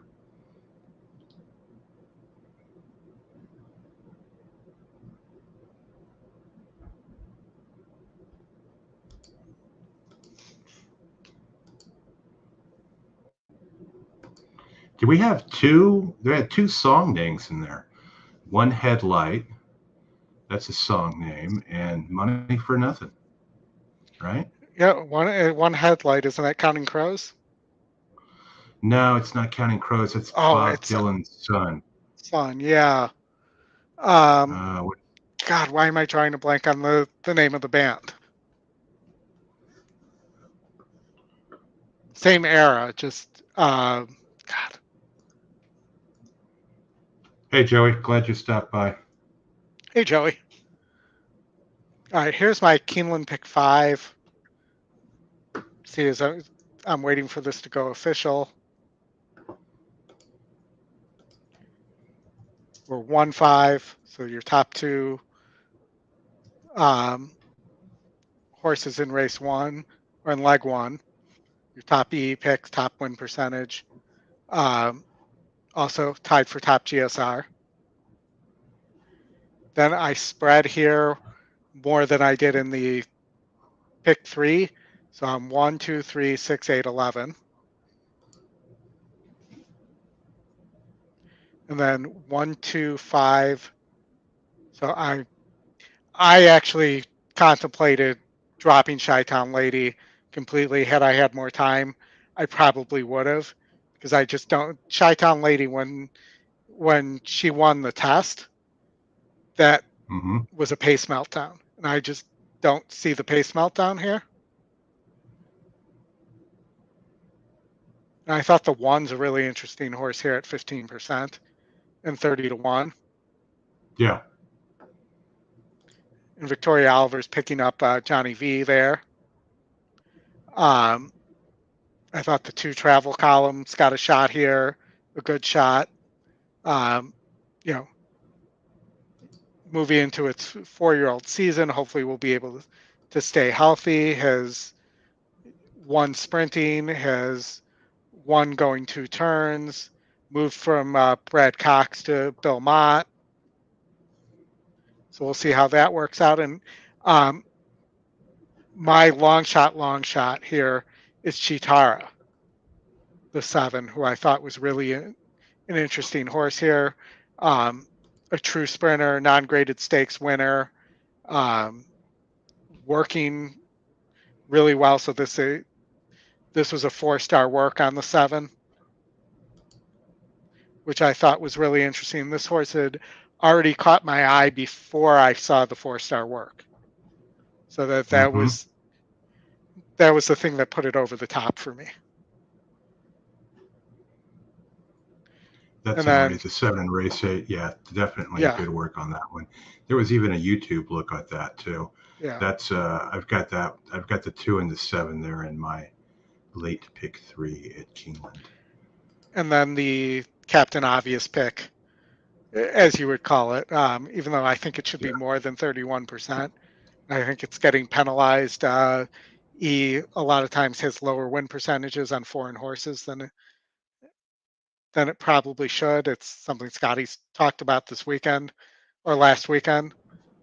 Huge GSR, Breeders' Cup Mile winner, one of the best horses, as Bruno called it, I believe, one of the best horses in the world right now. And really running against a bunch of grade 3 horses. I would agree. By the way, 1 headlight was by the Wallflowers. Flowers, yes. You know what's even sadder about that? I had that CD and I did not remember it. CDs, man. I haven't used a CD in a long time. That was college for me, that song. Yeah. That's all that same area. You thought it was Counting Crows. Fairly close. Yeah. All right. So thanks, I Bill. am. Thanks, Jason. Then in the last, I'm 10, 8, 3. So all E picks. Anytime you have a second-time starter who's your E long shot and also happens to be 17% and is a second-time Asmussen starter, and he doesn't put his son up, you have to assume this horse is live. Correct. That was a lot of caveats I gave, though. No, you're not wrong there. I mean, he's not going to put his son up on that one. And he's putting Rosario up, who he puts up on a lot of his live horses. Rosario rode Jackie's Warrior, rode I'm trying to think of who else, but he rode a couple other big horses for for the Asmussen here. You want to talk about the one he rode in the Derby for him last year? Oh, yeah, obviously. And then the ride in the next race. Remember that? The Preakness where he kind of blew the brake. Yeah. Yeah. Looks like Right, they're so loaded. Keeneland, they should be going in the gate pretty soon. Looks like they're loading now. Yep.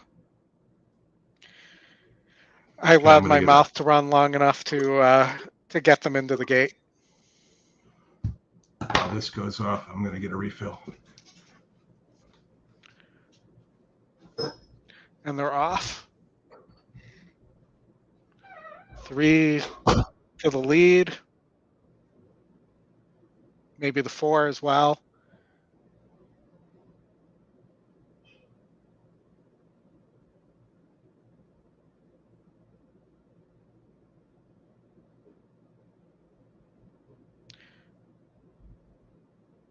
One and the 5 drop back a little bit. Gonna have to wait for an opening or space. But this pace is setting up nicely for the 5. So they're going pretty quick for a mile and a 16th.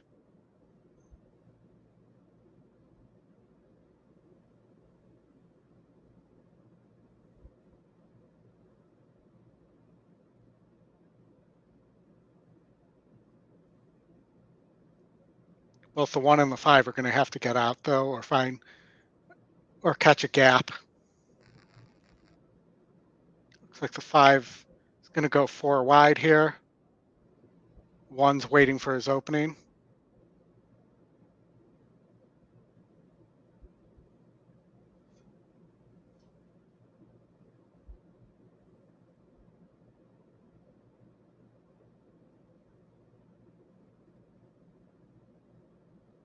And it's going to be a tight finish, but I think the 1 got the space along the rail and is going to finish up easy. That probably was an easy single there and probably shouldn't have used the 5 at all there. At 3 to 5, and with modern games, we're going to have to find a couple bombs here, though, to make this thing pay.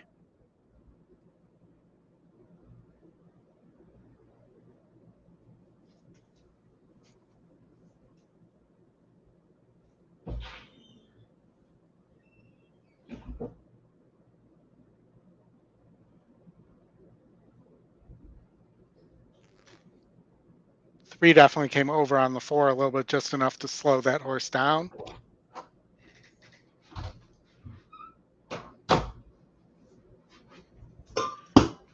Looks like Tampa's getting ready to go to race 8 here.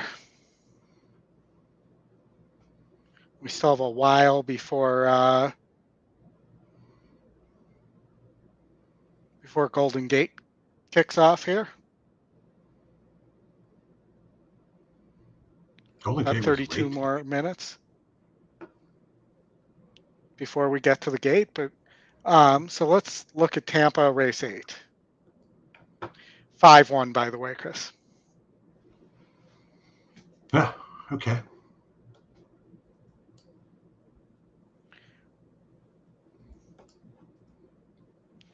So Tampa race 8, you have the 1, the long shot that seems to be taking the biggest drop here. Second time starter, looks like it ran pretty well 14 days ago as well against a 50 SOR group.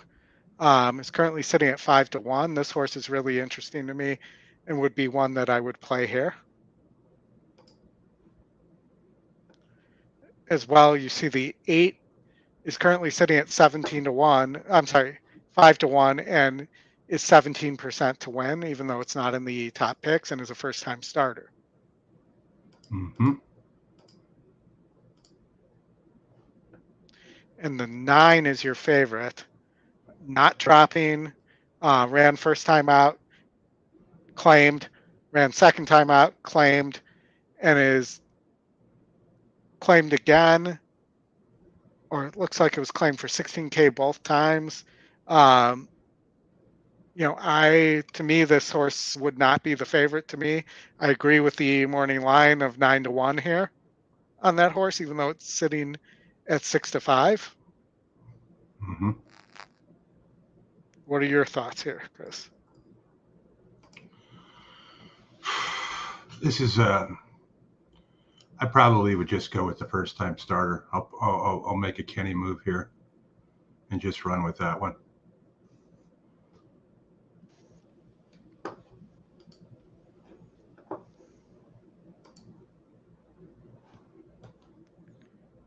All right, so let's look here. I said the 1. So I'm going to play a 1, 7. I'm sorry, 1, 8 exacta box.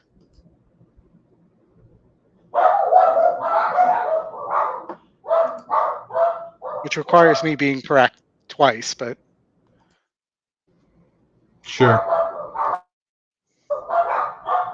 I'm just going win in place on the 8.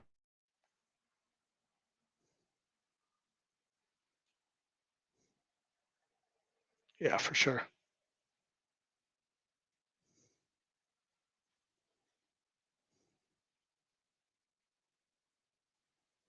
And they're getting close here.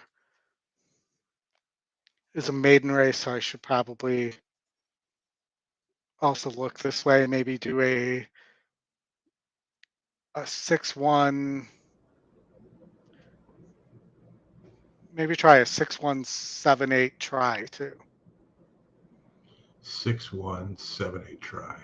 Yeah, I like it. Get some options Toss in there. the favorite that neither of us like. No. Hey, folks in the chat, hit the like button. Please and thank you. Please and thank you. While they're loading at Tampa, don't forget to take a look at my my baseball jersey that I put up there. It's the hottest team in baseball, 13-0. So what are the standings? Yes, the potential record-breaking start. Yeah, I believe, aren't they going for that tonight?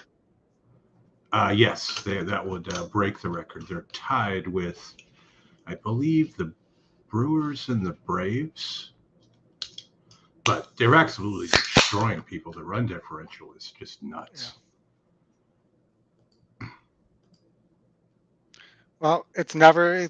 They say that it's too early in the season. It's never too early to win 13 in a row or 14 in a row. No. Yankees will still win the division, Bill said. Oh, I don't doubt it. Yeah, it's way too early to talk about anything like that. But it's a good time of the year. We got baseball back. The NHL is getting into the playoffs, and playoff hockey is probably one of the best things that you can watch. Yeah. Agreed. Yeah, the run differential for the Rays is plus 71. I think the next highest is plus 25, the Milwaukee Brewers. They've scored 101 runs in 13 games.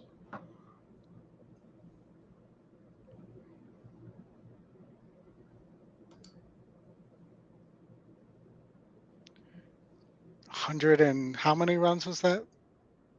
101. 13 games. So and only 30 I'm going to say against. That's pretty good. I told you the next highest is plus 25. I mean, but that's almost 8 runs a game. Yeah. Well, they won 2 in a row, 11-0. That helps.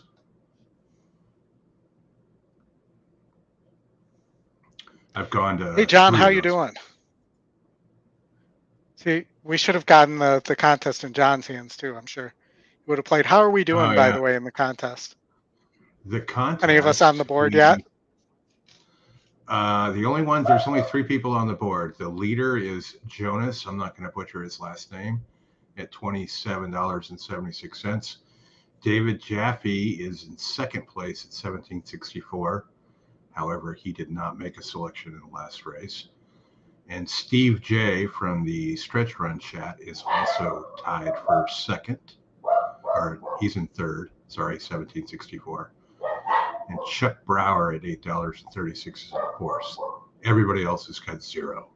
Okay. Giddy up, Chuck. Including the Breeders' Cup Betting Challenge champion, Brad Anderson, who is currently on an airplane. No pressure, Brad. No. So your first-time starter, the 7, is running pretty well. Has the lead right now.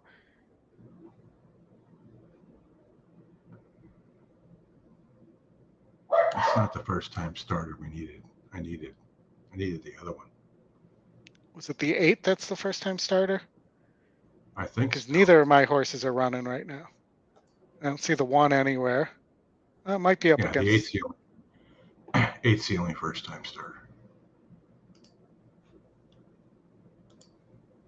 5's coming late, but it's going to be between the 7 and the 9. It looks like it's going to be the 7.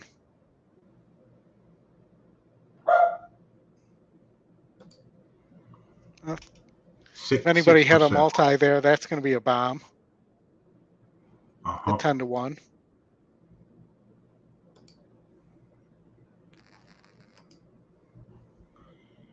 It's right in the pattern, right?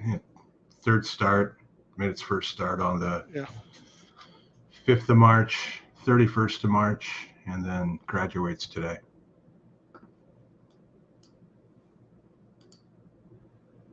Makes sense.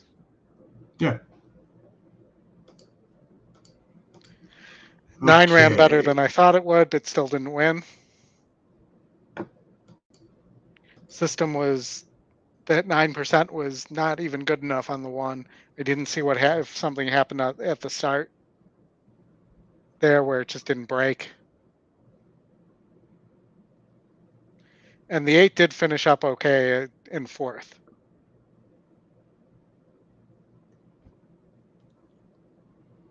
All right, I didn't hit the refresh button, so Jonas is still in the lead. Steve J is in second. Dave Jaffe in third. Chuck Brower in fourth. Brad did hit the board. 724. Jake Warden also hit the board. 592. Everybody else had 0. Very nice. Well, not nice, but not that everybody else is at 0. That's not nice, but still, congratulations to everybody who's in the lead. We still got 4 races to go, so let's see if you can hold on. Mm-hmm. And 219. Laurel, so yeah, that's 219 to first, 62 for second, and 31 for third on a $24 buy-in. Not too shabby. Laurel, I think I'm going to play a 4-5 exacta here.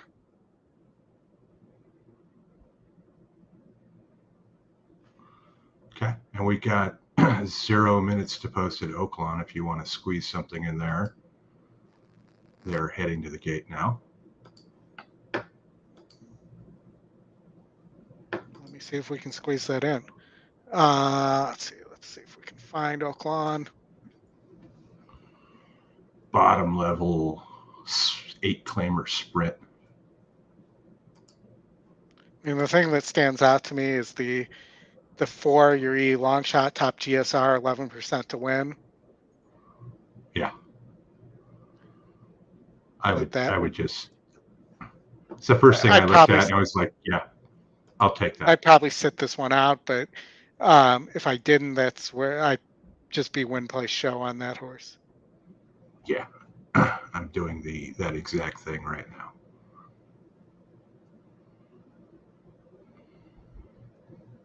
Steve and Keith.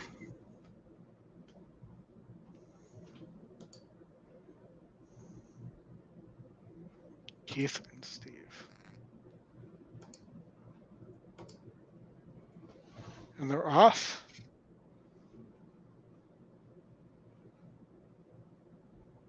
4 did not go with all the leaders there. Is going to stalk. With that. Somebody, looks like the 6 at 80-1 blew the break altogether. Because even a deep closer, I don't think wants to come from about 30 lengths behind. Probably not. Especially not in a 6 furlong race.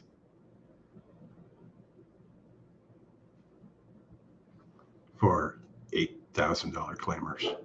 Yes. Does not look like we're going to get much out of the 4, though. No. Glad I didn't break the bank on that one. Yeah.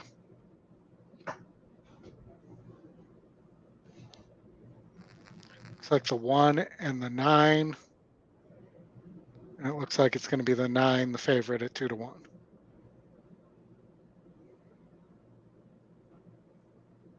Yep. All right, let's go to Laurel.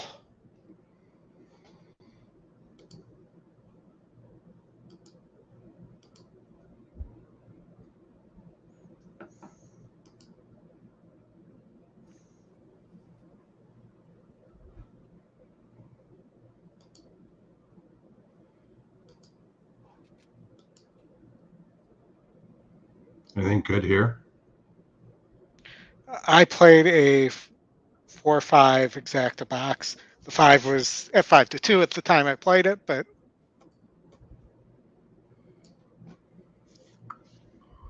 That's okay. 4-5 will be good there. Loading You just it gotta up. pay the Ain't the beer 6. cold. Ben Scholars.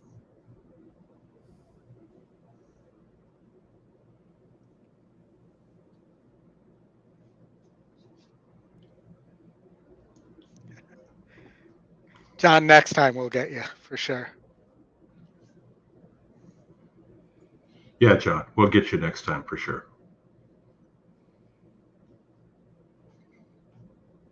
American It might Doro.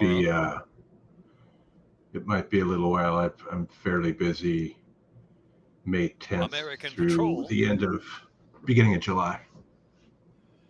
Our Nation on Parade. Looks like he's flipping off the starter right there, the guy in front.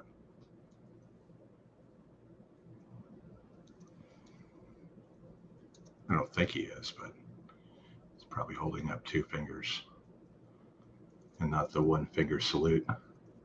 And Zabracadabra.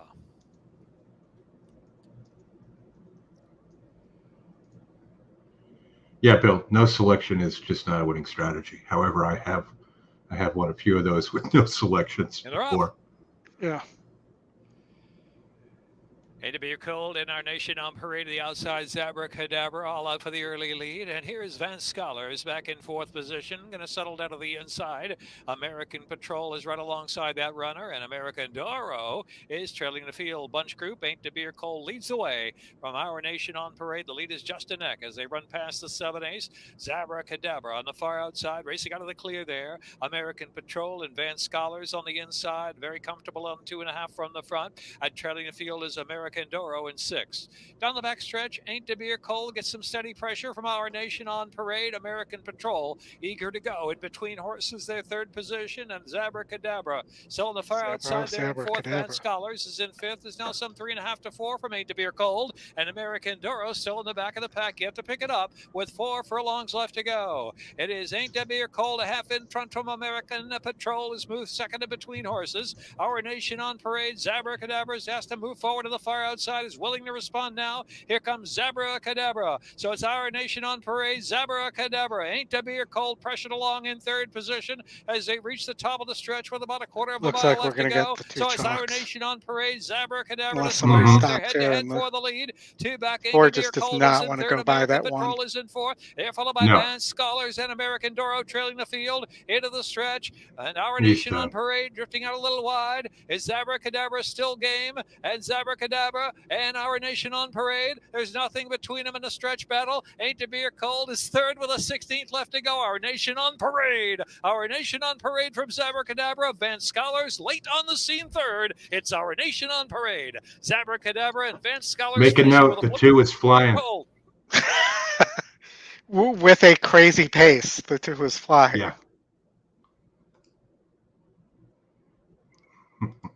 Minute 44.10 running time. Right, so judges' numbers coming up. We have Keeneland coming back up in about 12 minutes. We also have Golden Gate coming online soon. So maybe we should, with the time at Keeneland being what it is, maybe we should take a look at Golden Gate. Well, we got 14 minutes. You want to? We got a minute to post to Aqueduct. You want to take a look there? Sure. Is the race any good? Not bad. Let's see what I did handicap the late section at one point here. It wanted me to single the 11 here. But Look at the pace number on the 5. yes, I see that at 12. So let's see here if we do this. I mean, the 10's pretty fast, though. Yeah. Pretty soon we're going to have some Rick Detro runners at NYRA. He's had one move to him from Mott, longtime owner, and he's claimed one recently for 4. Yeah, I did see he claimed one. You know, when people are complaining about cheaters, I hope that they're complaining about him as well. Yeah, it's an interesting case, man. He did serve every minute of that 10 years. Yeah, but he spent every minute of those 10 years lying and trying to get it overturned. Well, that's what our friend Linda is doing as well, right? Yeah, I mean, your friend, my friend, we all love her, but how about this for a pick 3? At Aqueduct. 511. 347. 167. Huh? It's a dollar base, so.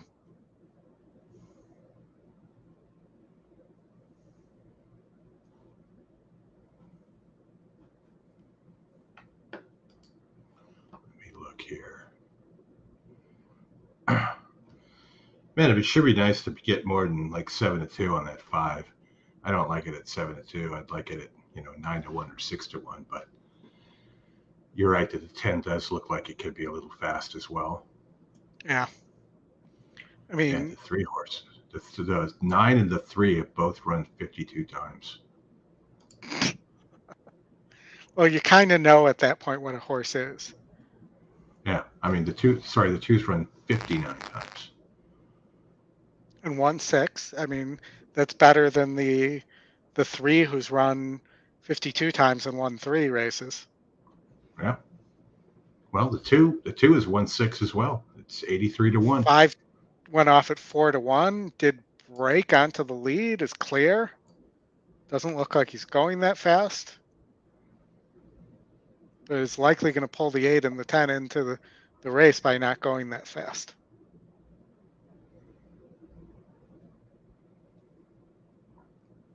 I think the 11's super wide.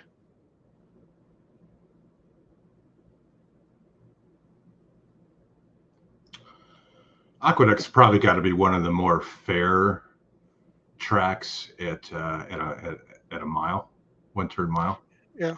I mean, it's just long enough of a stretch to play fairly. Well, at least it's not like Gulfstream where, unless you're in the Florida Derby and tower above everybody, you can win from the outside. It's true. And it's not a short stretch like Keeneland. Yeah. Let's see if the 10 can collar the 5 here. It looks like the 5 kicked away. Nobody else is really coming unless the 5 stops here. Should have it. As Scotty would say, how about that pace number? Exactly. How good is that pace number? It's always really good when it wins, right? Yes. And But, then when it loses, as with any metric, it's not going to win every time. You have I to know. evaluate the horse itself as well. For sure. For sure. It's just one of those things that we always say in the chat when we're not doing this live. You know, when one of the metrics fails, it's damn it.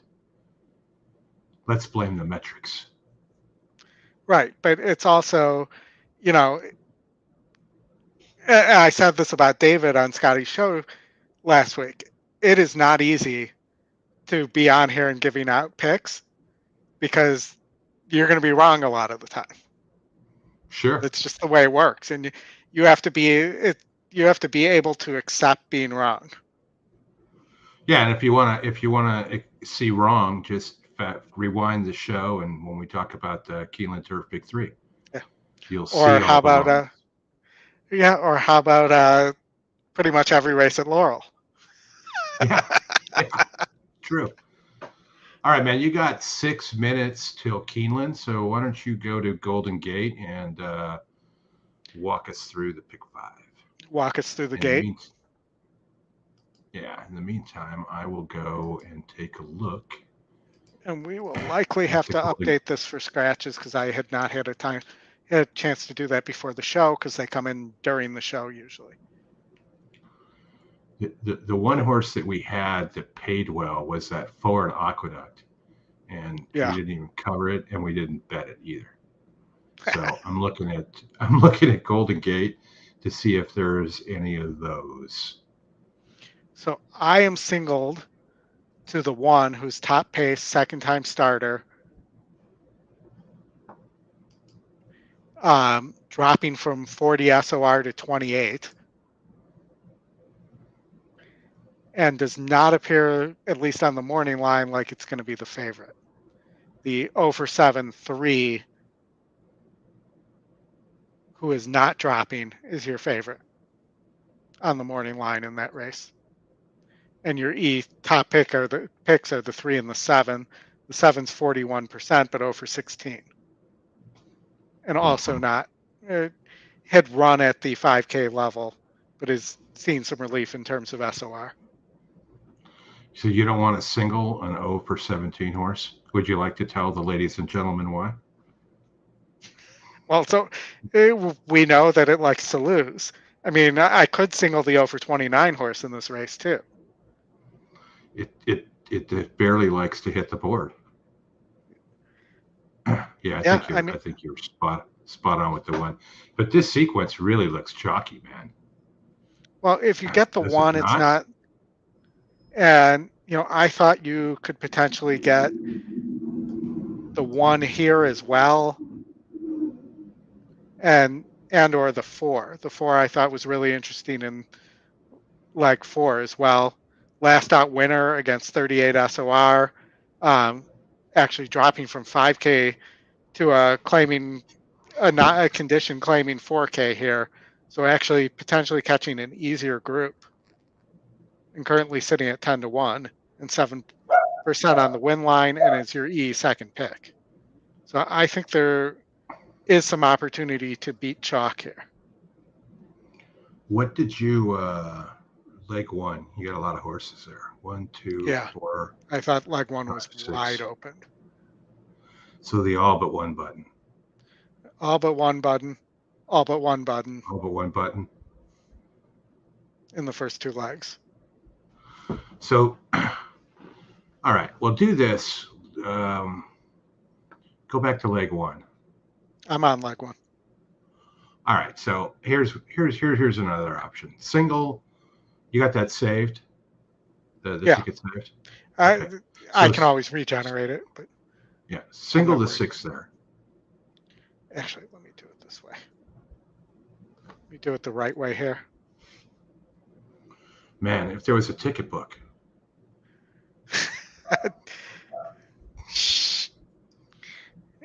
It's coming. Yeah. So you want to single the 5 here? No, single the 6. So you want to single the E long shot? Yeah. Okay. Single the 6 and single the chalk in the next one. What's that cost? Oh, sorry. Yeah, you have to select 20. one. Oh, you want to. So you want 3 singles single here? Yeah, single the 3. $6. 12 Oh, bucks. it added the. I wasn't locked there. It added the $6. Yeah. That's probably a good enough option if somebody wanted to play it for cheap. And if you played it 2 times, 3 times, 4 times, whatever your budget allows. I mean, if you hit the 6 in the first one and you catch the chalk in the second one, and then Oldy's other single on the 1, that'll certainly pay you there as well. If that's, I mean, I think I told you the other day that a few of us have been playing the golden hour, like 3 or 4 of us, and we really just everybody just posts their own ticket, and we do some level of handicapping with each other, but not a whole lot, and then we're just sharing those. I mean, we're not doing it as the traditional Twin Spires bet share, but we're just sharing those, and we hit it 3 days in a row, which was nice. And the whole total return was like 12 to 1. And we're somewhere between 28 to 45 bucks or so each on those. One guy had it 3 times on one ticket, which was nice when you see it being sort of chalky. Right. So I'm going to take a shot on this way and do it at $72. I'm just going to play those 3 singles straight up in a pick 3 and not worry about the pick 5 at all. So what did I say? I think those first time starters are live in that first leg. 6-3-1. We're going in the gate at not the Golden Gate, but the Keeneland Gate. Ah, the Keeneland Gate. Much more popular gate than the Golden Gate. And we are 1 through 3, 6, 8, 10 on my pick 5 there.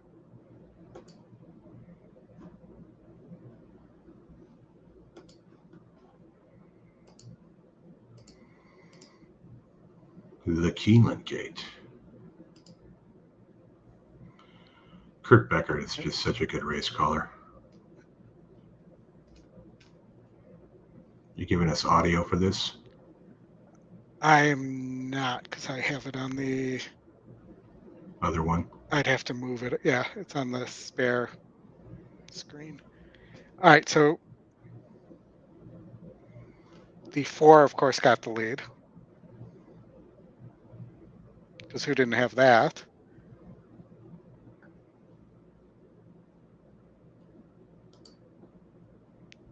Ten sitting decently at 46 to 1. I have the 2 in the contest.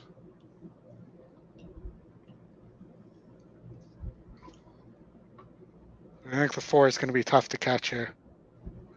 I think so too.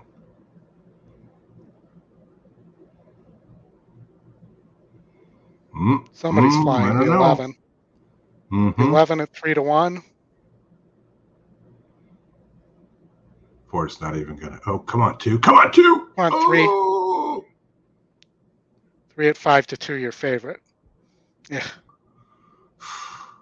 2. 2 would have been nice.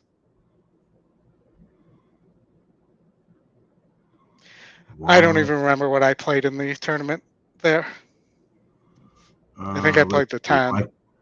Michael Oldham, you played the 8. The 8. Well, that's no good. That horse didn't run at all. No, nobody had the 3. Yes, they shouldn't at 5 to 2. No. All right, Golden Gate. Let's get that up in a hurry here. You still live? there at the Keeneland? Yes, correct. After 2 chalky legs. Where is the gate? Here we go. 1 minute to post at Golden Gate. We're going to bring that up right now. And I ended up going 1, 4 through 6 at Golden Gate.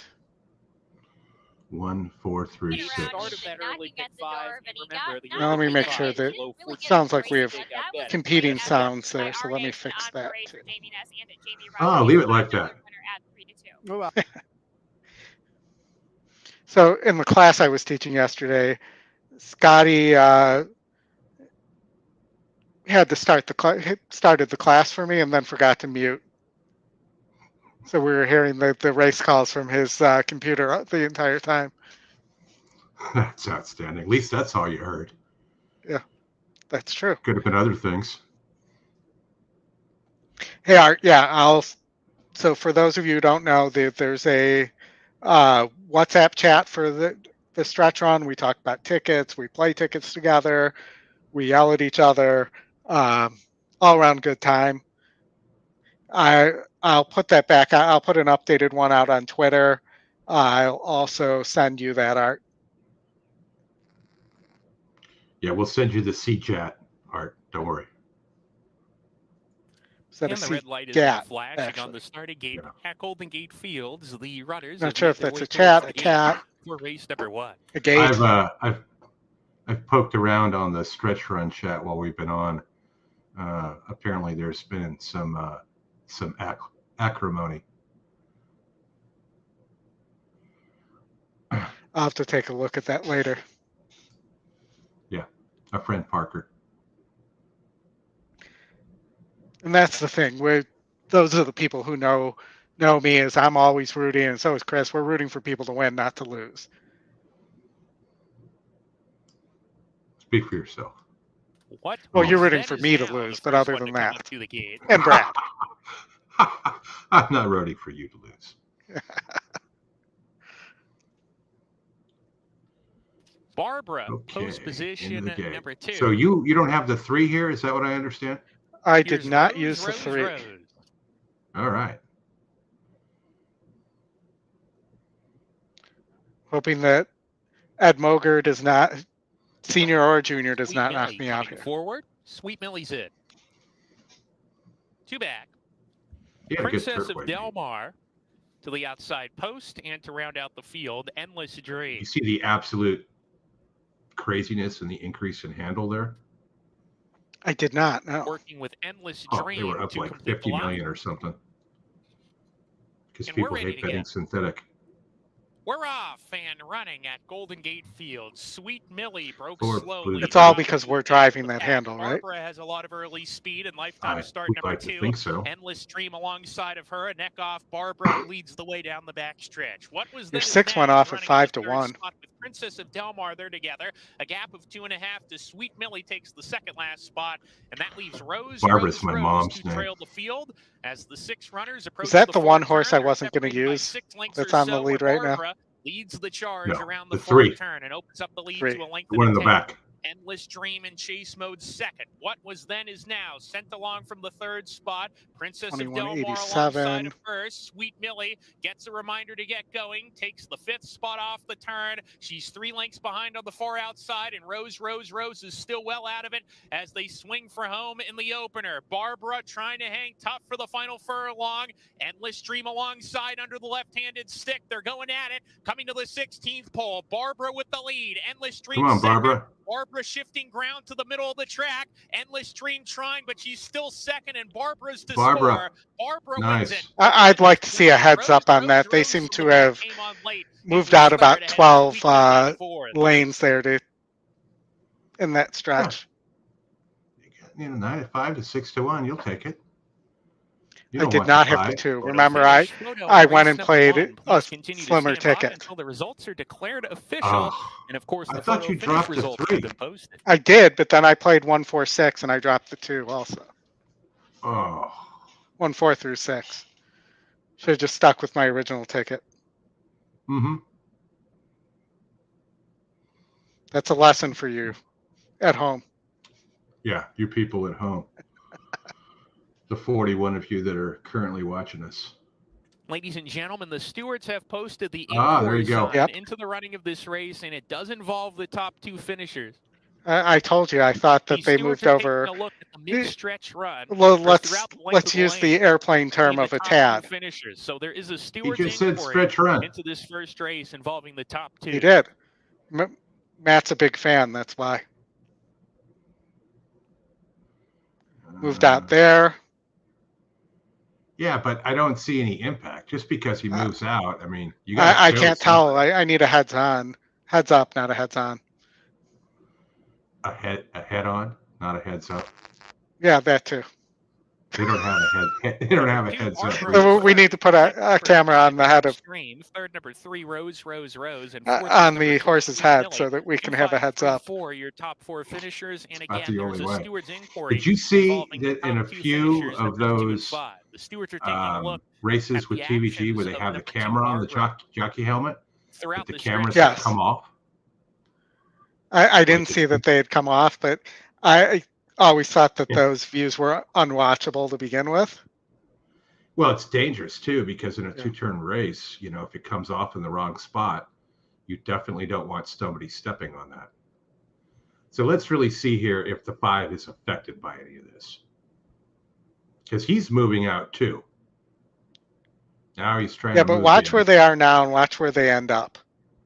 They're still coming out. I get it, but I don't see the 5 getting any. I mean, he doesn't make a move. Well, let's see on the heads up. Head on. There's no heads Just because up. the jockey wasn't. Now, see, he's moving out too. No. Yeah, but the 5, he needs to. The 5 moved out, kept moving. Yeah, I think that's got to come down. There's no chance that the 5 moved because he was getting bumped. The jockey didn't throw up his hands like this and act like he was getting bumped. I don't know. I don't think they change it. I don't know California stewards well enough, or Golden Gate stewards well enough.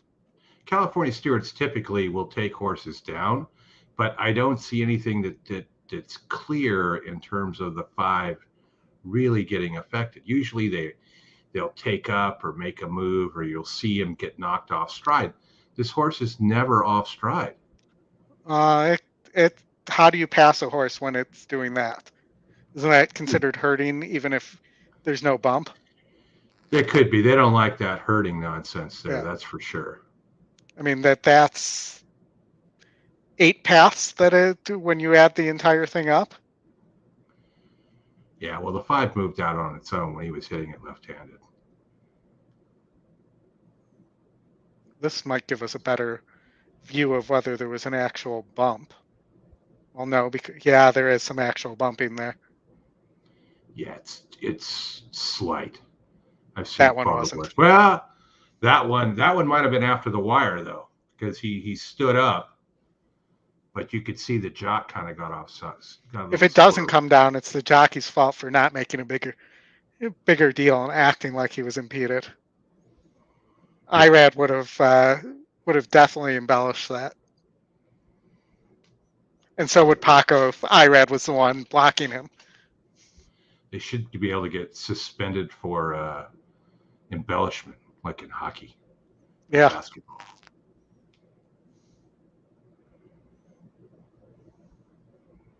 I mean, all the 5 had to do was hold its ground and let the 2 just knock the crap out of him, and it would have been more obvious. That's why. Who was the jockey on the 5? I don't remember. That was Evan Roman. He should have known better. Yeah.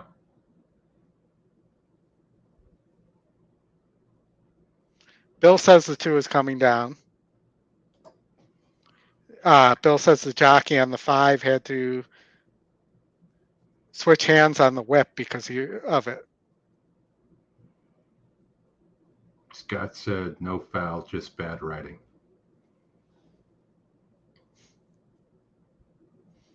Well, I'll say it's Golden Gate, so you have to expect bad writing.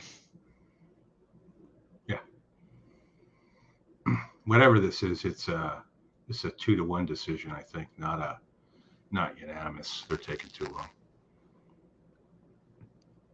Usually when it takes this long, though, something's coming down. I like the 4-screen inquiry view, steward's view that they have at Santa Anita, though. Yeah. It'd be Quad cool box, if if you will. It'd be cool if the stewards just like opened the window up there and either did the for out or the safe.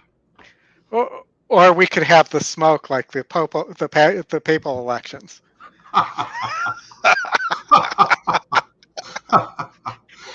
White smoke and the 2 comes down. Yes. Black smoke, they keep voting. Ladies and gentlemen, there has been a disqualification. Well, I'm going to say boom, and I'll take it. From first Just the because way I you got wrote it bailed out. out on slimming down my ticket. Delayed. The new order of finish, number 5, Endless Dream first.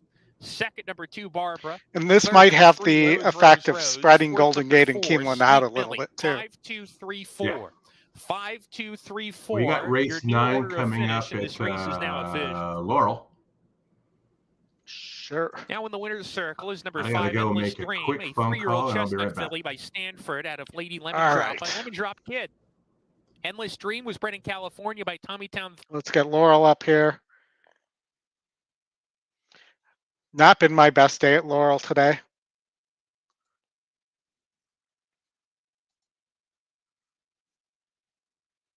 But I think the 1's got a shot here at 6-1.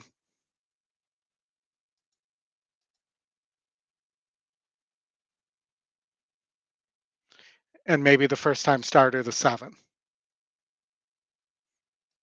So I'm going to try a, well, let's see why this is the E first choice versus this one.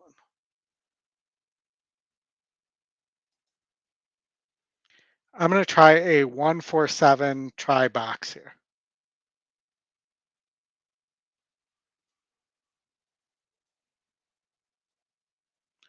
And see if we can get a trifecta home.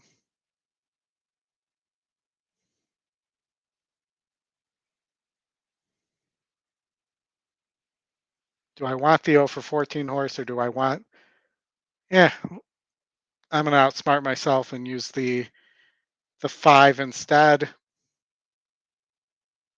I'm sure I'll come to regret that. But with this few horses in the race, I don't want to use too many in order to hit a try.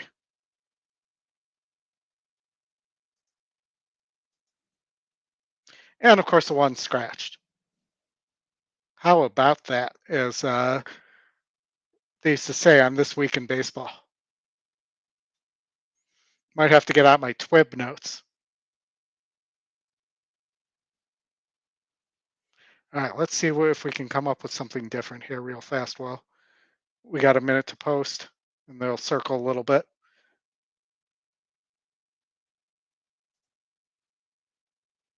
All right, so let's get rid of the 1. No real pace advantage to anybody here. 6 is 0 for 38 with 4 seconds and 7/3. Really not much, no value here. At this point, if I was going to do anything, I'd do a $2 win place show on these 6. Just don't have enough confidence to play more there. Let's take a quick look at our leaderboard as well.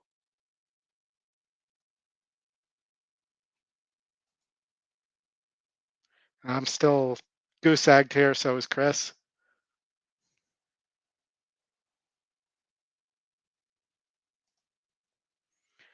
And we should be getting close to the gate. So let me switch the feedback to the video.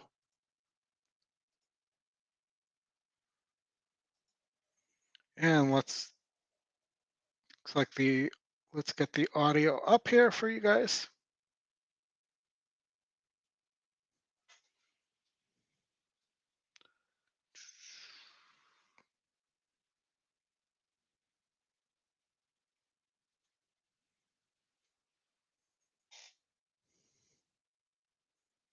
The winner here is probably that first-time starter. I'll say that and jinx that horse.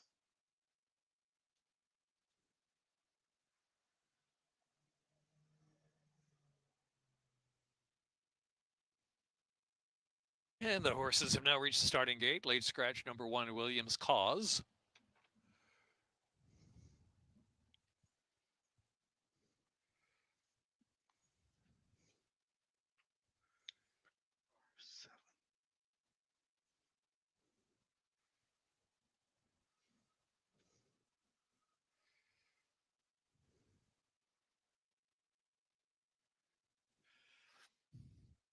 Not as lucky as us.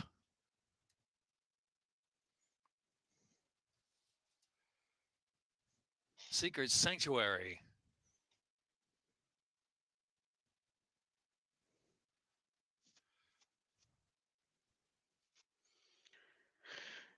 And looks like one more to load here. The 7, the first-time starter. Kiranos and Setstell. Start singing, Dixie. 8-5. Who do you got here, Oldy? But the horse I like scratched. Secret Sanctuary and Kiranos. So I said that the only real value here was to put $2 to win places show on the 6. About 4 or 5 deep as they move at 24 to 1.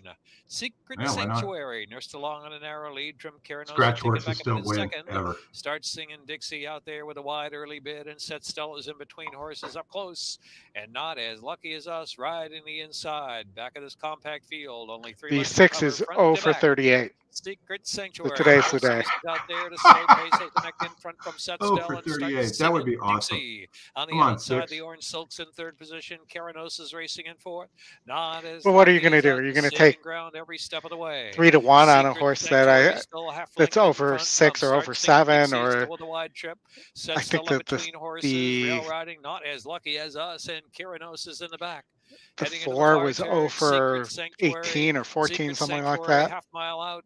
From Start Singing Dixie, the 7 was a first-time starter. If the price wasn't 7 to 5, that's where the money would have been for me. Is Kiranos with 3 furlongs looks left like to the go. tractor Secret beam Sanctuary. Start Singing Dixie's asked for a little more from the outside. And Kiranos trying to stoke up a bid. The fire outside with 2.5 furlongs left to go, and not as lucky as us is 4th. They race to the top of the stretch. When I made this comment too about the value, the 5 was outside a challenge. Secret Sanctuary. Secret Sanctuary's and all the was at 5 to 2 too, so it creeped up a little bit. They're kicking well clear now. 4 or 5 lengths back. Not as lucky as us is 3rd. Furlong left to go. Secret Sanctuary. Secret Sanctuary holding off. It's too afraid of that other horse. Sanctuary now 2 in front from Kiranos. Secret Sanctuary all the way under Karamanos. To win it from Kiranos in 2nd. Not as lucky as us and Sestel. Somebody's coming down in a scratch at Aqueduct right now. It looks. Oh no, they're readjusting the saddle. It looks like on the 2. Yeah, we got 1 minute. 48.50 the running time.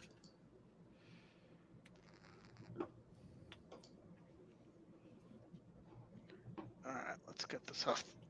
Let's get the audio off and get this off the screen. Aqueduct, we had in our pick 3. We had 3, 4, 7 here. The 3 being the bomber at 20 to 1 right now.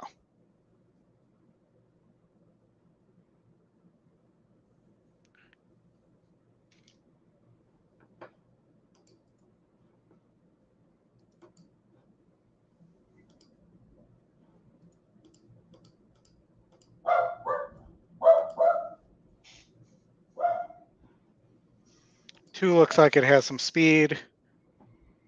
I don't know that I would like 9 to 2 on a second time James Bagg horse. You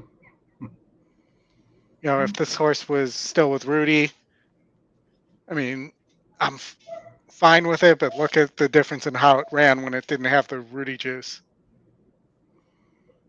The Rudy juice. I mean, the GSR, what is the GSR on that horse? compared to the field. 70. Nice horse. It's pretty good. But the 7's your top GSR. Yep. And it's beating Another album there. 62s. Full They're Moon off. Fever. The 3 and the 2 are going to battle. It looks like the 3 did not clear. 1 also at the rail.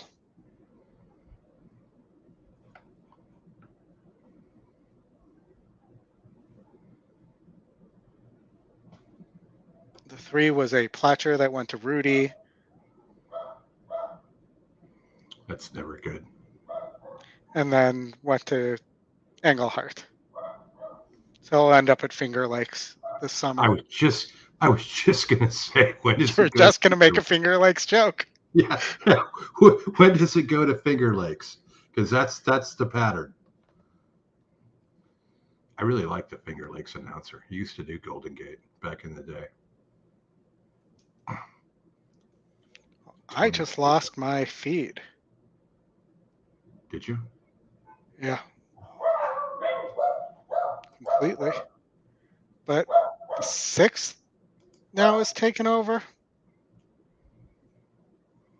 I'm behind you, so 7's coming to the outside. 4's coming behind the 7.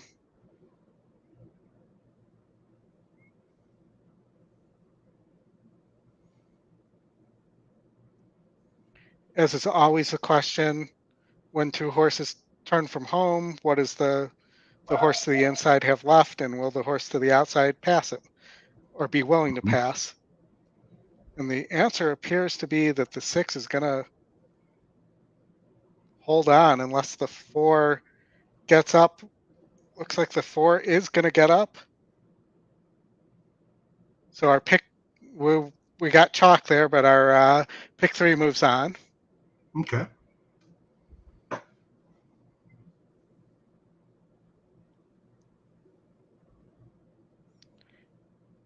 And it says that Golden Gate will go off before Keeneland here. No, really? That's what it's saying on Spires. Let's take a look at the feed real fast.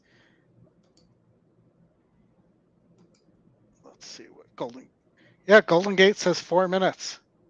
So they did not delay at all. No. Let me pull that back up. And we got some rapid fire action going here.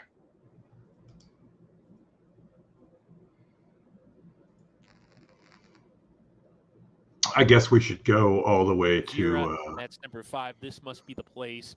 To the modern games race and then call it a wrap. Yeah. Here, he'll be up close to the pace with Wicklow Hills. In fact, you bet Finger Lakes, Scott? Lead from Wicklow Hills.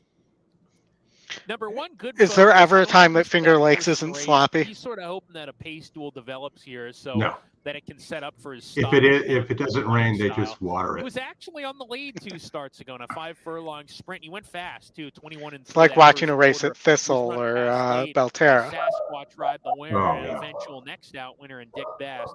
He came back though most recently and stocked the pace. And he only lost by a neck that day, and he finished right ahead of K. Sarasa Ralph. Scott wants to send that over 38 horse to Tijuana. Days ago, and he won a 2-2 and 4-2 lifer.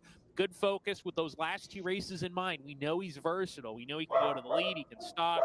I think. Bill, you do get the boom for calling the DQ. Last time for him we'll give you that. There's some pace in here, even with this small field. So I'm not imagining. So is tomorrow the the mandatory for Mahoney? He's 3 and 5. Numbers. I believe so. I believe Topher was talking about that. They can set up for him. The king of the valley, if you will. Mystic Tbilisi. I know he was fairly disappointed that they froze it. Son of Tom's Tribute. For like a week. Lost last time out in a 12-5. I mean, as long as that was indicated ahead of time, and that they didn't just decide to do it because the jackpot was a certain size, I don't have a problem with it. Ran a poor race too. I doubt it. I think they just decided they weren't going to have it during the week this week. 15-1. Comes back in a 12-5. I'm looking at the we have like tomorrow. This is a restricted race. That last how many stakes races do we have tomorrow there?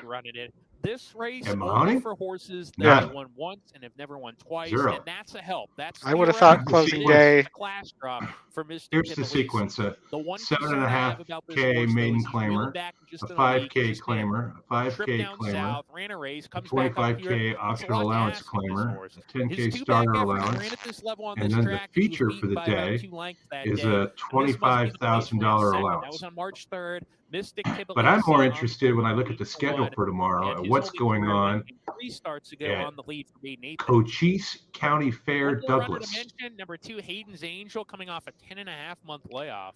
Haven't seen him in quite some They're time. having a We've seen mandatory him payout? for What's the trainer takeout Monty there? Meyer. Now, He's running out of it's his conditions in it's an only NQX looks like race in only June, the quarter last time we horses, saw him stock the pace and Ah. their feature he pressed the pace and drew is a off non-graded stakes Gonna take a wait and see approach for with him. Monty Meyer $3,500 purse. 1 for 3 with runners first off a break over 180 So days. So last the night good when I news was doing is the this class, weekend is out we because were we doing know Remington, probably can be fit off the break and here. there was a horse that was double-digit percentage, was 9-2 on the morning line, and 10-1. No, I'm sorry, 5-2 on the morning line, I think, and 10-1 on the actual morning line. And went into the gate. We all, I bet it. Went into the gate at 10-1, and finished the race still 8-1 on the board. After the race, you already know 7-2. Yeah, of course. If it happens in the middle of the race, fine. But after the race is over, well, they gotta give the computers time to get their wagers in, right? what are they using Delta's computers that they used to use for the broadcast? Maybe it's a 480 Intel 486 with 4 gigs of RAM. It may be a PC Junior. So my best friend in high school, his dad worked for IBM, and he had a PC Junior. And we used to play touchdown football on that. Nice. I used to go to horse racing forums on CompuServe. I was more of a Prodigy guy. Were you? That doesn't surprise me. You seem like a Prodigy guy. That's what people always say about me. They say, you seem like the type of guy who would have been on Prodigy Online. But then as soon as America Online came around, you went straight there. Because I had mail. Well, what was I going to do? Yeah. It always gives me, I know how old people are when I see AOL.com email addresses because they still exist. Or my other favorite one is Hotmail. My father has a Hotmail account. But I don't know if I've told the story. So I was working for a small company. I want to say it was around 2003. And we had somebody call in to place an order. I was covering for one of our customer service people as they were using the bathroom. And she called in, was working in a doctor's office, gave the email for us to send her the invoice. It was hotmail69@hotmail.com. Wouldn't you have been embarrassed? I'm not making that up. This is not a made-up story. That's pretty funny.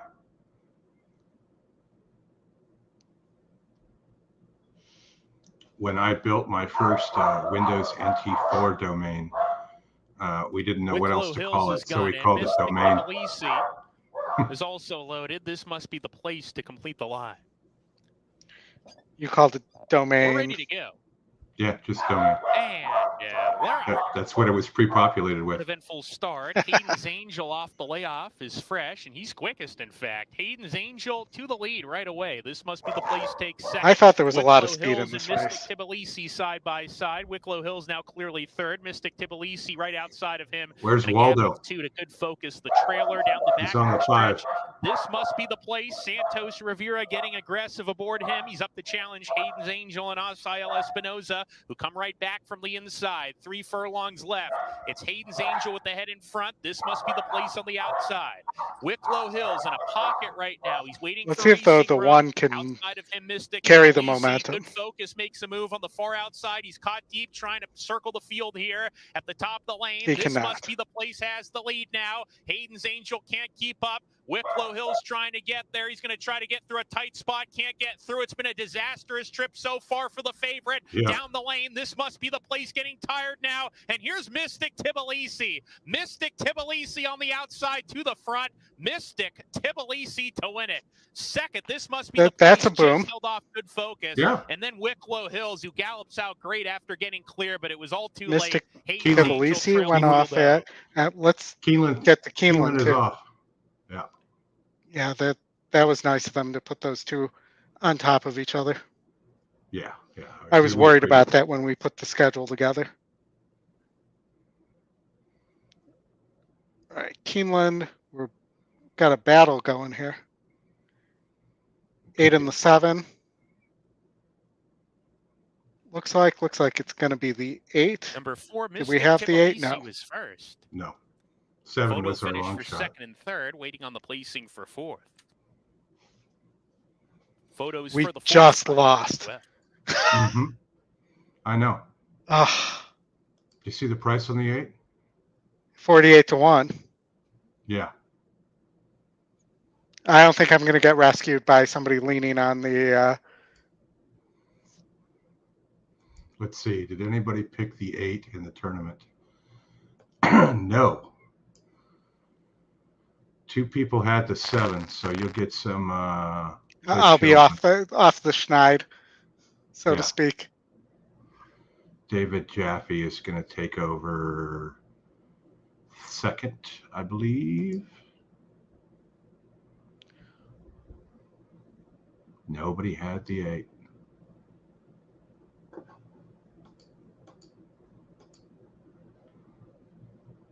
What a terrible beat for the 7. Yep. And for us. Yeah.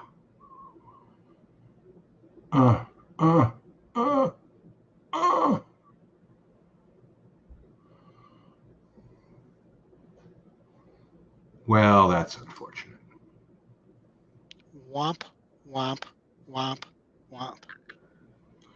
Keeneland tougher than Saratoga, huh, Scott? I don't think so. I think Saratoga's still tougher. Yeah. Saratoga's the graveyard of my tickets. Yeah. Yeah. I will remind you every single time this season when you single the favorite that at Saratoga that it's the graveyard of the favorites. I'll say Not just that it's the. And now entering the winner's circle is number 4, Mystic Tbilisi. They got the 7 on the camera. Second, number 5, this must be the place. Yeah, there we go. 8-7. Thanks for giving me some live camera guy. You're like, wait, what? Mystic Tbilisi, a 4-year-old chestnut gelding by Tom's Tribute. We did get 5-1 at Golden Gate, but we got to get that non-fave single next. California by Greg Bruce, now owned by Kendall King and trained by Reed France. Your winning jockey is Evan Roman. That's the early double for jockey Evan Roman. All right, let's pull down the Golden Gate feed and look at what we have coming next, which I believe is Oaklawn. It's coming up in 6 minutes here.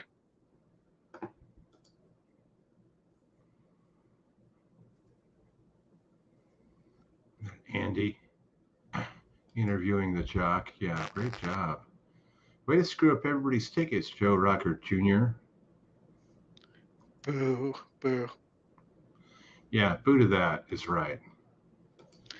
This is an interesting betting race where you have your E top choice, but not top win percentage at 1-1, but 3-1 on the morning line, and your second pick and top win percentage Bayshore Foxes at 5-1.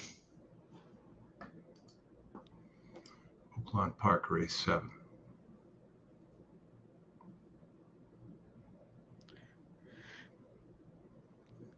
Now that I'm surprised that with the trainer change, there must be a good off the claim number on this Villafranco guy.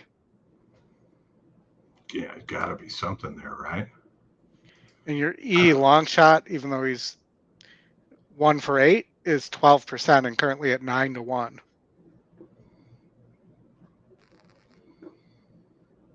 Having won a maiden special weight, moved up the ladder and now is dropping back down to around the same SOR as that maiden special weight victory.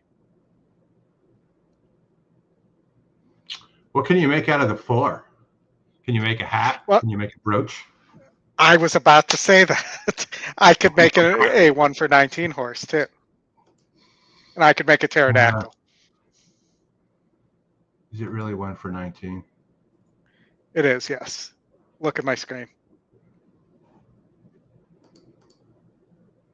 1 for 19 with 7 seconds. Hey, he's only 0 for 4 at the distance. With 2 seconds and 2/3. Yeah. I mean, is that somebody you just put in second for like a try? And try. Wouldn't you be better off taking a horse like the 8, who's lightly raced, and dropping here? Yeah. Oh, yeah, for sure. Rather than taking 10-1, or even the 10 who has a victory at the distance. Granted, it was on the lead against 5K maiden claimers, but let's not tell people that. You know, I don't see why the 5 has to win here.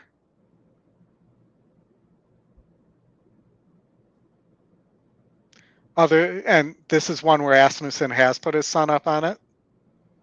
Yeah, we saw that before, and it wasn't a good result either.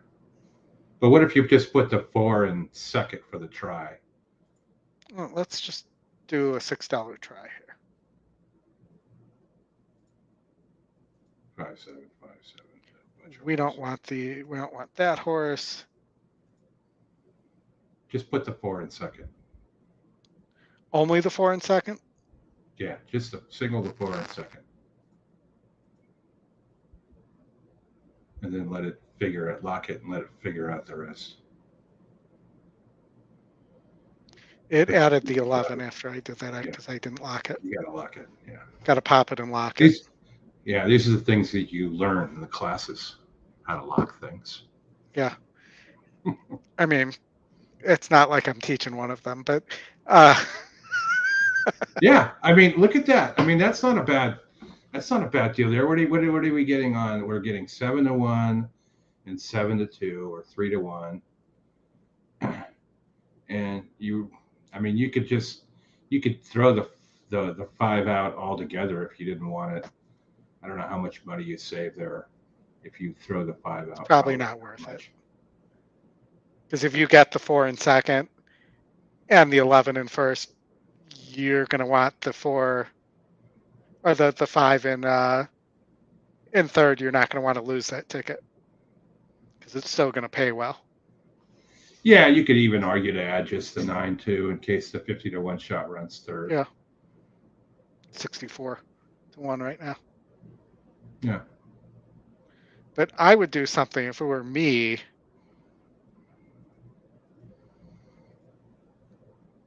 I'll add the 4 here.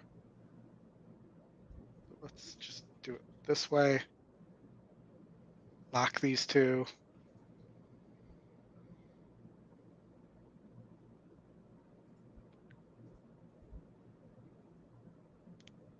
And instead of the 5 there, I'm going to throw the 8 in there. There you go.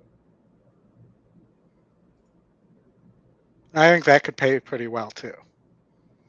Yeah, wouldn't you want to? Would you want to add the 11? You got the 11 in the circle. Yeah. I see that now. Okay. Yeah. No. And I would want to add the here. I do this for 15. like this. Yeah, that totally makes sense. Because even if you get the 7-11 exacta with the 4 or the 8 in there, even with the 5, it's going to pay more than $15. And if you can fade the 5 altogether and get a price, well, then you're not doing bad either. Right.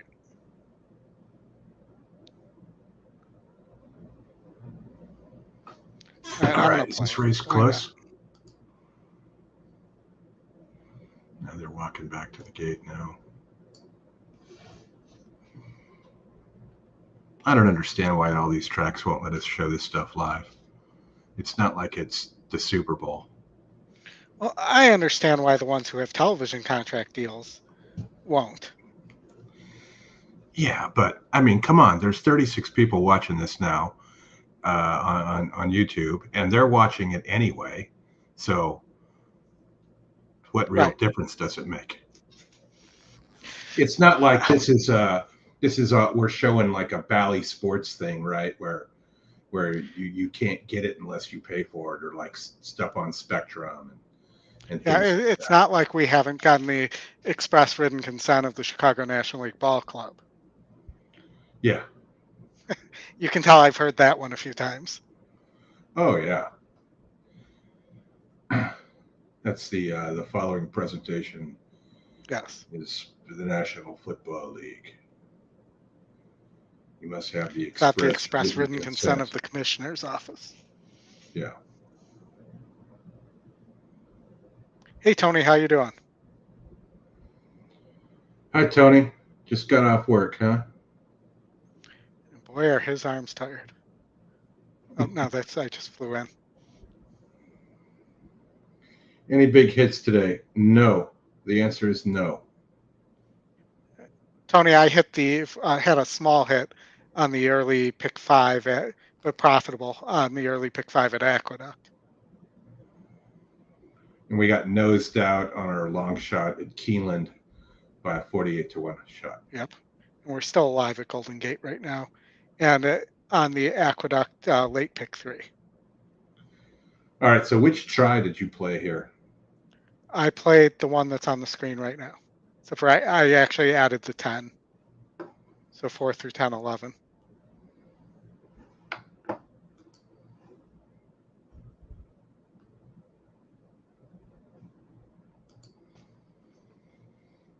Okay, so right now the 5's looking pretty good. You have your 19-1 6 attempting to bomb there.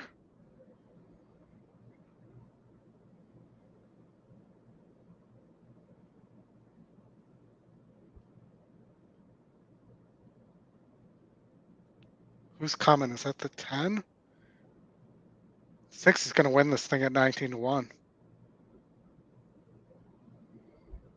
Do we talk about the 6? We did not. No. Damn it. That 4 isn't going to finish second either.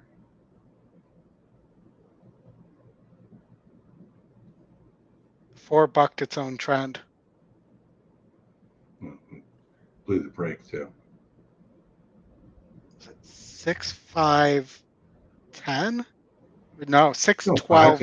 12. No, that's 6, 5, 6, 12, 10 is the way that finished. No, there's no 5. Ain't no 5 in there. That's going to pay probably close to the whole bucket, if anybody had it. 6, 12. Wow. What's that exacta paying? 6. It's a $571 exacta. The only one that was higher was the 6-9 at 644. Who finished third? The 10? The 10. Yeah. That's going to pay a lot. Let's see what the super was. Maybe the 9 finished 4th. No, I think the 7 finished 4th. Still going to be a pretty impressive super, too. Buckets. That's why you fade the favorite. Yep. I mean, the 6-1, easy. The 6-1 at the 5's price.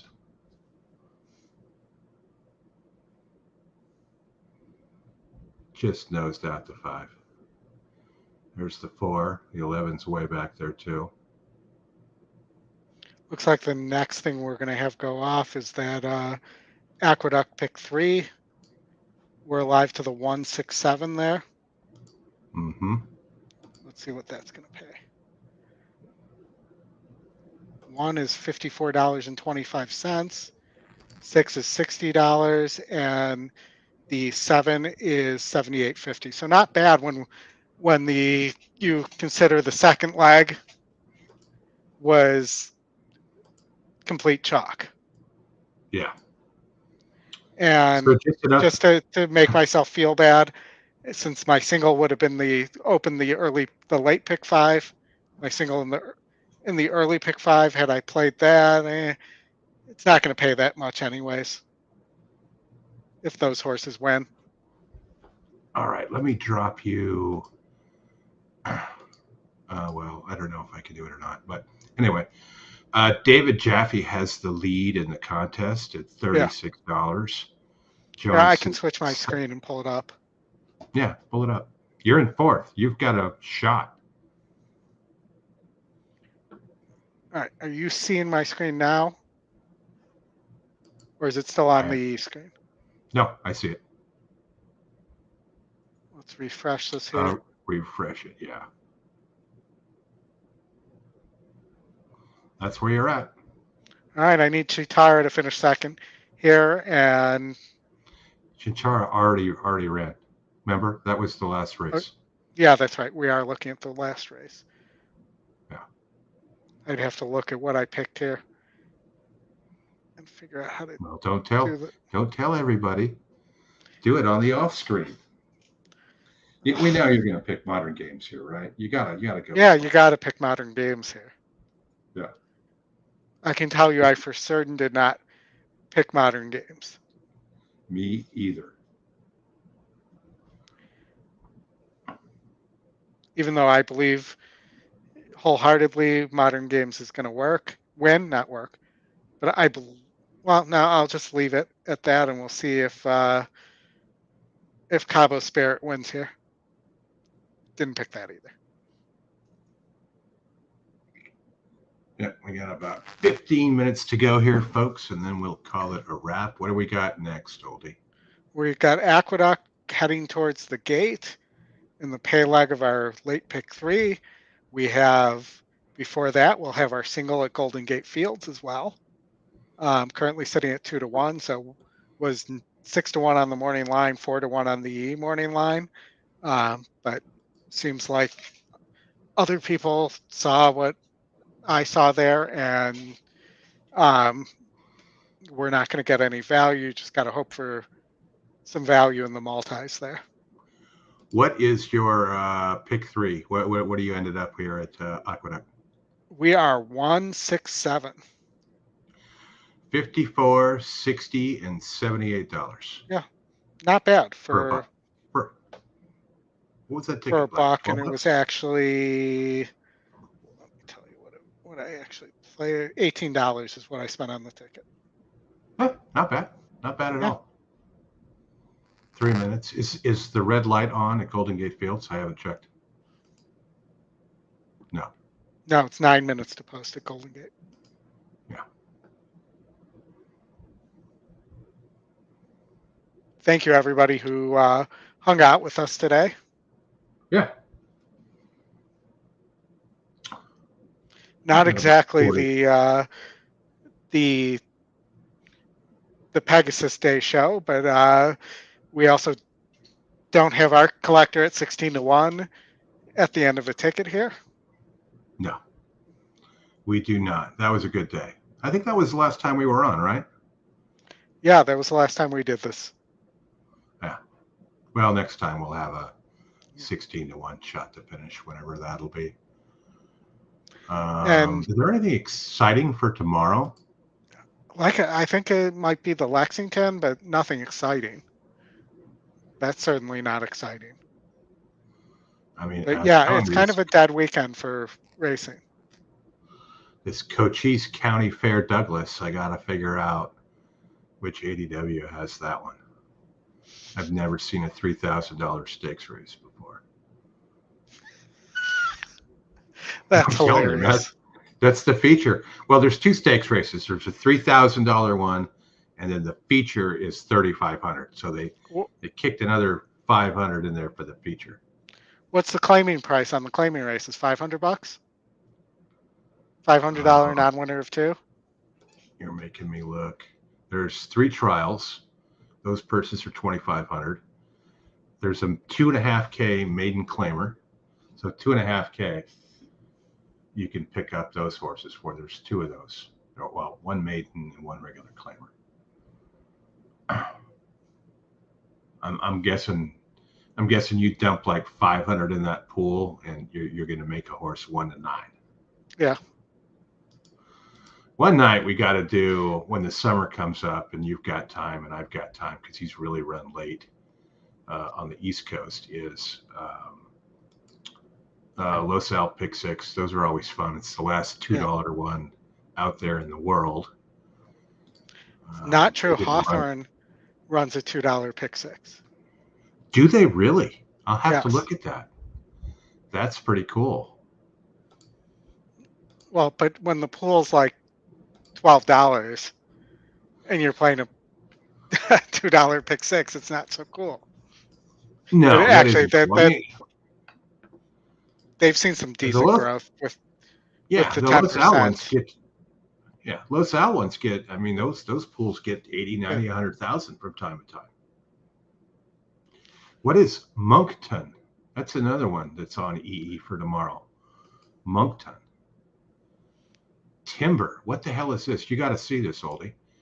Go to tomorrow. Let's wait for Aqueduct to go off, and then we'll have some time before Golden Gate, and we'll take a look at some of the fairgrounds and unexpected tracks that people haven't heard of. I don't understand. I don't know what timber means. The first race is 24 furlongs. Hurdles. To be ridden by amateur riders acceptable to the race committee. 160 pounds, older 165. I have no idea what any of that means. It's got to be hurdles. Find this tomorrow.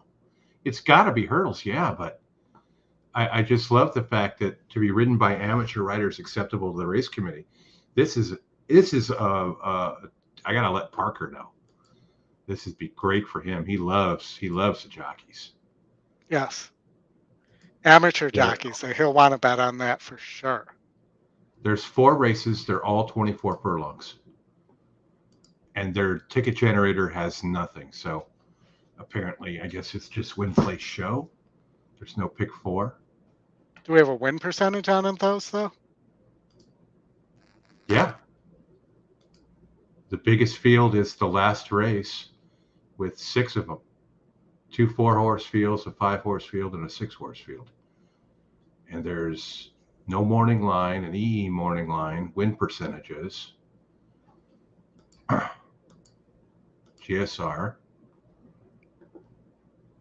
Looks like we're not going to hit the pick 3 because a 43-1 horse, unless the 6 gets up here, and it will not, 43-1 horse closes out the card at Aqueduct.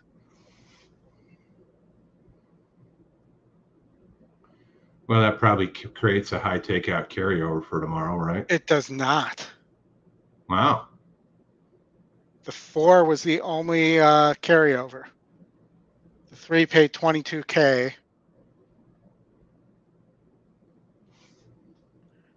The 3 was 20-1 on the morning line and floated up. Somebody knew something. Linda Rice. What'd you say? Linda Rice horse. I did not look at that. Is it a Linda Rice horse? No. Dominic Alshinito. So ridden by Jacqueline Davis. Different juice. Yes. All right, so let's look at some of your fun tracks here. Yeah, we haven't heard of. go to Moncton. Moncton. So look this right there before you click on it. What the hell does timber mean? I don't know. So see that timber? Yes. Non-graded stakes. I mean, these purses aren't bad. I mean, it's better than the Cochise thing. Yeah. But then, yeah, click through the races. All right, so let's look here. It is on turf. It's got, let's see what it gives us here. Yeah, amateur riders. And I don't So know. Apparently, if you're older, they add another 5 pounds to you. So you got a 9-year-old Irish gelding here. Mm-hmm. 0% Tim McKenna, that's a trainer I've heard of. He trains horses or Todd McKenna, I mean. So I don't know if it's the same guy, but if it is, he trains horses at Golden Gate. Yeah, maybe this is. Who the hell knows where this is? I'll look it up. I'm not sure that this 2-horse wants 24 furlongs. He might be more of the 32 furlong type.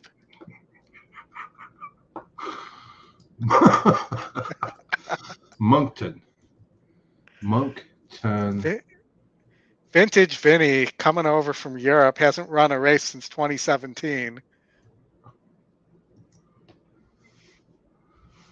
Okay, I got a track profile for Moncton. A 14-year-old gelding. You got to check this guy out, Vintage Vinny, the second choice. Vintage Vinny. What does it say? Go back to it. What does it say for the jockey? Undefined. On which one? The Vintage Vinny. Look at the past performances. The jockey. It's all. What does it say? No, that's the trainer who's undefined, and that's because the horse hasn't run since 2017. Okay. Moncton is in That's Maryland. why I wanted you to look at it. Moncton is in Maryland.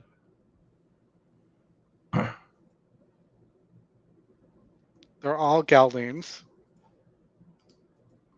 Well, duh. They're all like wouldn't be able to race in most jurisdictions. This is the My Lady Manor Timber Stakes. Man, you only get this kind of stuff here on the stretch run. Yes, and nobody else is. You're not going to find Moncton on the EquinEdge live shows with Scotty. Well, and you have the 2-horse who ran at Colonial last summer. Mm-hmm. Ran pretty well too.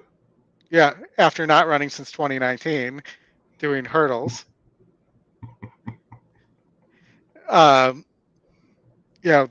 This horse ran exceptionally well, lost by 24.5 lengths. But his GSR does go up to 62 at this distance. Yeah, that is a significant bump at this level. Yeah. I mean, your 3-horse was running at Laurel in 2019. Doesn't seem like it wants any part of grass either, which is, 55, 53, 49 on the grass. I like how it goes. Does it even show pull up one of these again? Does it even show, like, when you go to the GSR Plus, does it even show like 24 furlongs at the bottom? I don't think so. 10 and a half plus. Yeah. And it's got a better GSR at 870 yards. Let's go longer. Yeah, a lot. How far can we go? Well, there's a 24 furlong race in Moncton, Maryland. Let's do that. So the other fun. Well, we're off at Golden Gate, and I missed it. So let me see if I can. While we're busy making fun of Moncton, our 1 is loose on the lead, and maybe not a good thing. Looks like it's going way too fast.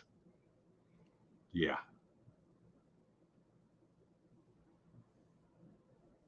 Cochise 22:53. Next track to look at. 22 is going to get swallowed up here in a moment. They're about to swamp this horse.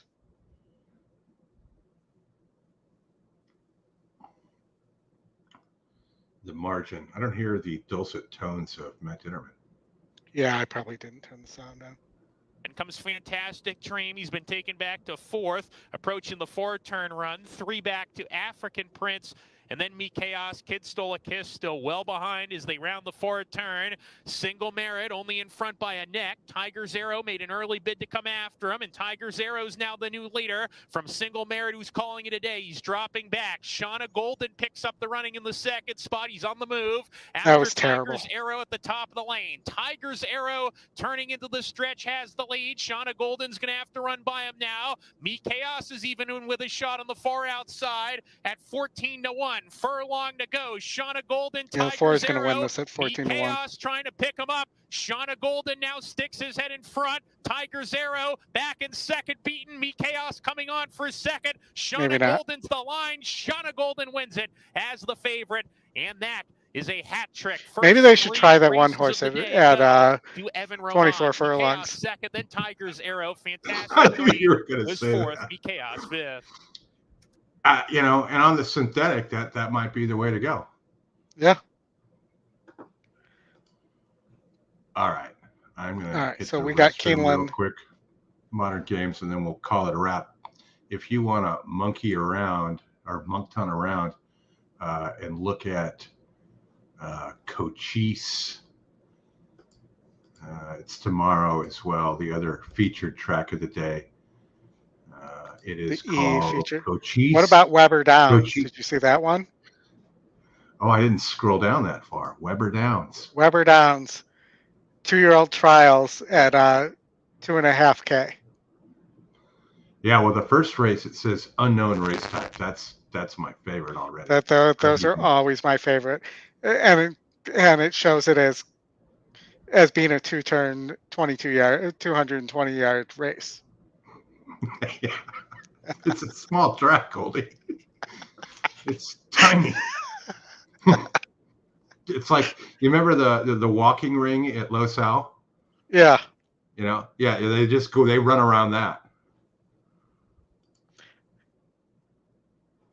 I'm making my Weber Downs pick of the day, Big Daddy Glass.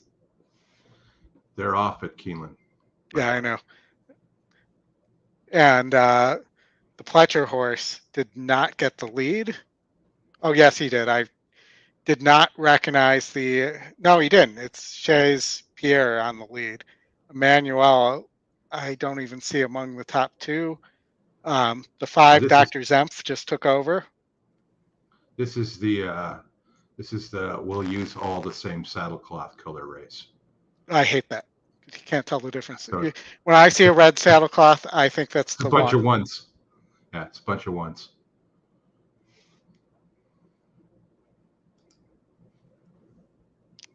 They're all a coupled entry. Mm-hmm. I don't see modern games coming here. It's getting really late. I think the 3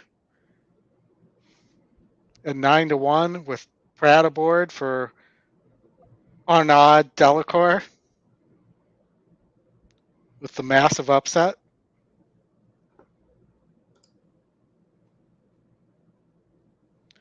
Congrats to Arnaud.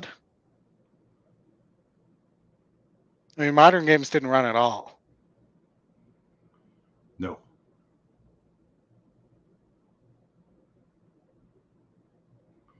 Not a step.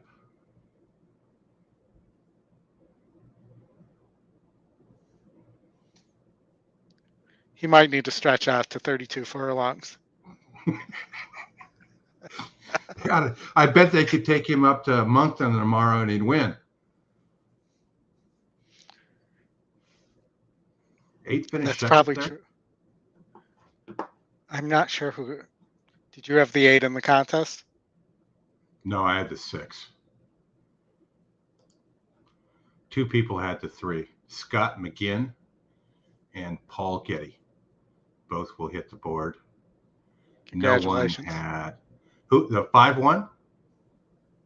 No, the 3-1. The 3-1. Okay. 5-run second? I'm not sure who ran second because I can't tell from the saddlecloth. Because they're all wearing the same stupid saddlecloth. Okay. It's like Australian racing. Yeah, but Australian the- racing, I have all the chiclets up and you know immediately who wins, and then they show you the coolest slow-mo replay right afterwards. Meanwhile, the cameraman, And they have way better jockey hats too. Yeah, and the cameraman. Oh, the 7-1. The 7-1, 7-2. What the hell were you looking at? No, it's 3-7-2. What are you looking at? 3-7-2. Yeah, it's late in the day, man. 3-7-2-8. Wow, that's gonna be that will pay because Yes. no.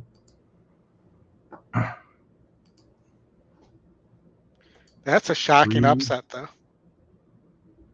3-7-2. Well, the two people picked Modern Gains are going to get like $2 and change. Yep. And two people are going to hit the board, and then I'm going to have to pick the longest shot in the board in the next race. Okay. So, as I was saying, my Weber Downs play of the day is the E long shot in race 1, 29%. Big Daddy Glass in the unknown race type race. Okay, Weber Downs is in. Guess where Weber Downs is? Take a guess. New Mexico. Close, just a little bit up. Utah, Ogden, Utah. Okay. Weber Downs, then, like Weber State, the Yeah, university. it's got to be. It's got to be that, which is surprising because Utah is one of the 3 states without a state lottery. Yeah, I was going to say I didn't think gambling would be allowed. That would seem like it would run afoul of some of the rules there. What are the other 2 states where you can't buy lottery tickets? I have no idea. Oh, come on, they're easy. Well, Nevada. Honestly, I have no idea. Nevada and Hawaii. Nevada and Hawaii. Okay. Yeah, Nevada's easy, but yeah. There's a horse at Weber Downs in race 3 called Lieutenant Gunrunner that is not a gun runner. That's a Kenny race there, all first-time starters. My first down Glock. There's 2 Glock horses running. Must be a big sire there. No workouts. But the system knows something. I mean, the system has got a 28% and a 26% horse here. So it's got to have some data on these sires. The 4 is 56% GSR. Yeah, it's we should try and get a show tomorrow and do Weber Downs, Moncton, and then we got to do this other one. You haven't even looked at my track of the day, Cochise County Fair, Douglas. Let me look at Cochise County Fair, Douglas. I mean, that's an 8-race card. That's a big card for. Yeah. You have horses that have actually run, even if they're going 2 turns at 300 yards. Maybe it's a dog track. It's Douglas, Arizona. But I'm saying maybe that the way they're able to go 2 turns. It's a dog track. So they have the little rabbit that goes that the horses have to chase. I've never seen a 300-yard 2-turn. Cost you $500. But honestly, we're making fun, but I don't think there's a way that E really would know how long of a distance the track is at the Cochise County Fair Douglas is. No. 4:30 in the afternoon tomorrow, but especially considering we've never heard of that track. Well, I tell you one thing, at Moncton, they really spread the post times out between the 4 races. It's about 45 minutes. Oh, I found another one. Tyron. Tryon. It's another hurdle track. Tryon.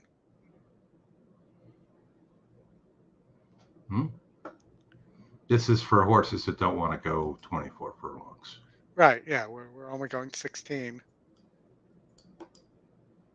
I want to say this is in Maryland too.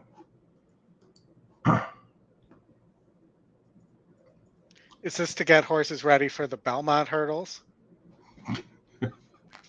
These are prep races for when Belmont opens up and actually has some purses for these hurdle races. Because you have this maiden special weight with Beat LeBron in it. This is in North Carolina. I wouldn't be surprised to see a couple horses claimed out of there by Rick Detrow and then bring them to Saratoga on the grass and just destroy everybody. Well, look at the one Beat LeBron. That is a Ignacio Correas, the fourth horse that was running in the 400K TVG at Kentucky Downs in 2021.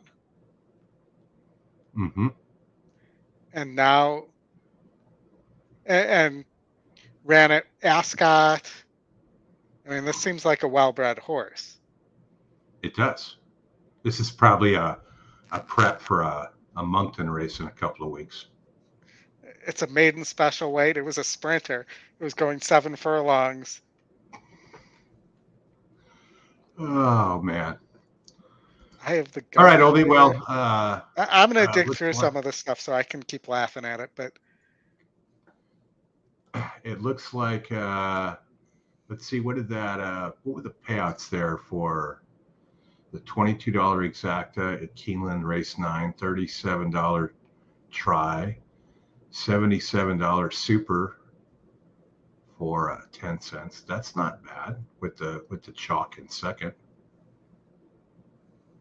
Pick 3 was huge, $18.58 and a $445 double, which seems light. Yeah. You want to keep rolling? What do we got next? Oaklawn's about to go off. I don't think we can get to that in time. But they're not at the gate yet. It's up to you if you want to close out the contest. Let's do that. We'll close out the contest. All right. So I'm gonna feed the dogs real quick. I'll be right back.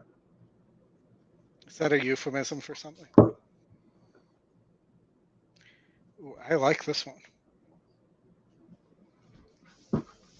That's an E highlight horse right there. 12-1 on the morning line, 9-2 on the E morning line, and sitting at 17-1.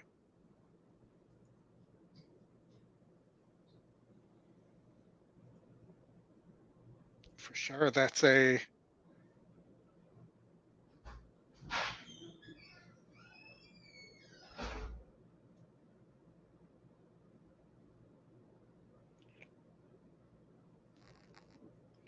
for Asmussen. They're going in the gate. The second pick, it's 10%.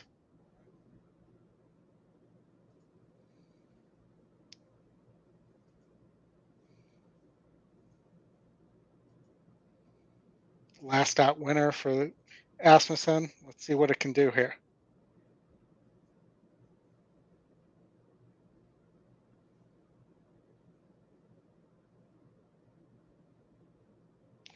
Broke well. Maybe a little. The 3's getting away.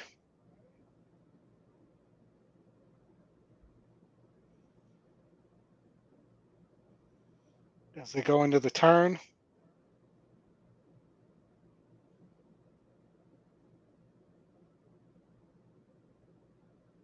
Come on, 4.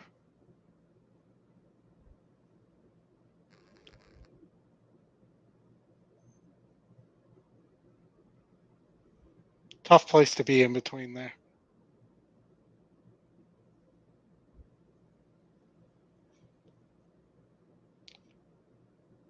Not going to finish in the money.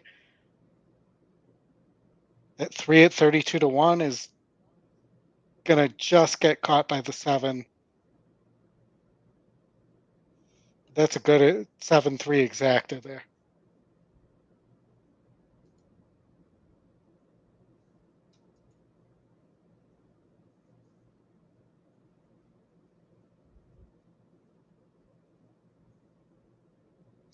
"12 minutes to Golden Gate." Got a little bit while longer to look at Moncton if we want.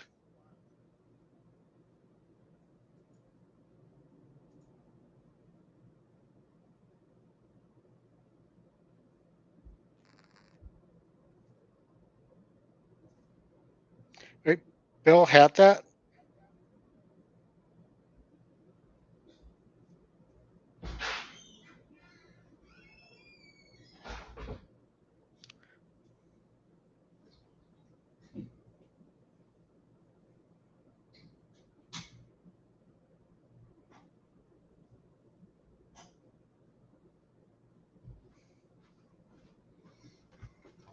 So I played we played the 4 at Oaklawn. It didn't finish in the money. It was an Asmussen last out winner. We got a while though till Golden Gate. So if you want to call it, we can call it if you want. Let's see where we at. Does not look like there's anything else until. Well, there's the Hippodromo Palermo in 0 minutes to post. We got to get that. We have to get foreign racing. You think anybody from Hippodromo Palermo is gonna complain? I don't know. I'm sure somebody will. There's always somebody that'll complain. Isn't that is that a Golden Gate, not Golden Gate, a Gulfstream simulcast?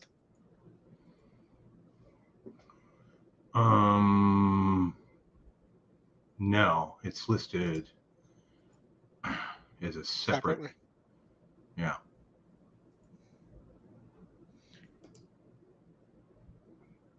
Yeah, so we can go ahead because it's a while. Yeah. We can go ahead and call it. As I mess up the screen again. Thank you, everybody who tuned in. Hit the like if you haven't hit the like on your way out.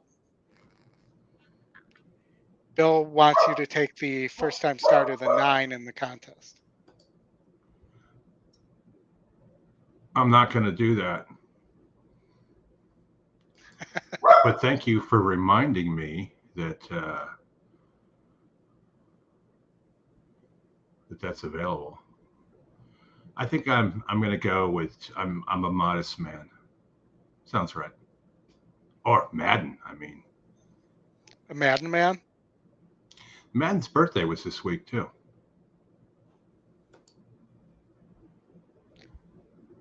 Well, he will not be forgotten because of the video games. That will live on for many, many, many years, I have a feeling. Oh, yeah.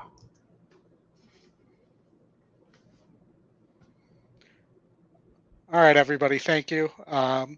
I will be off for the next 2 weeks. So you'll get Justin and a guest host. I'm guessing Scotty, but I don't know for certain. And I will see you guys for our very large Kentucky Oaks special on May 5th. Thank you, everybody. Thanks. Have a good one. Bye.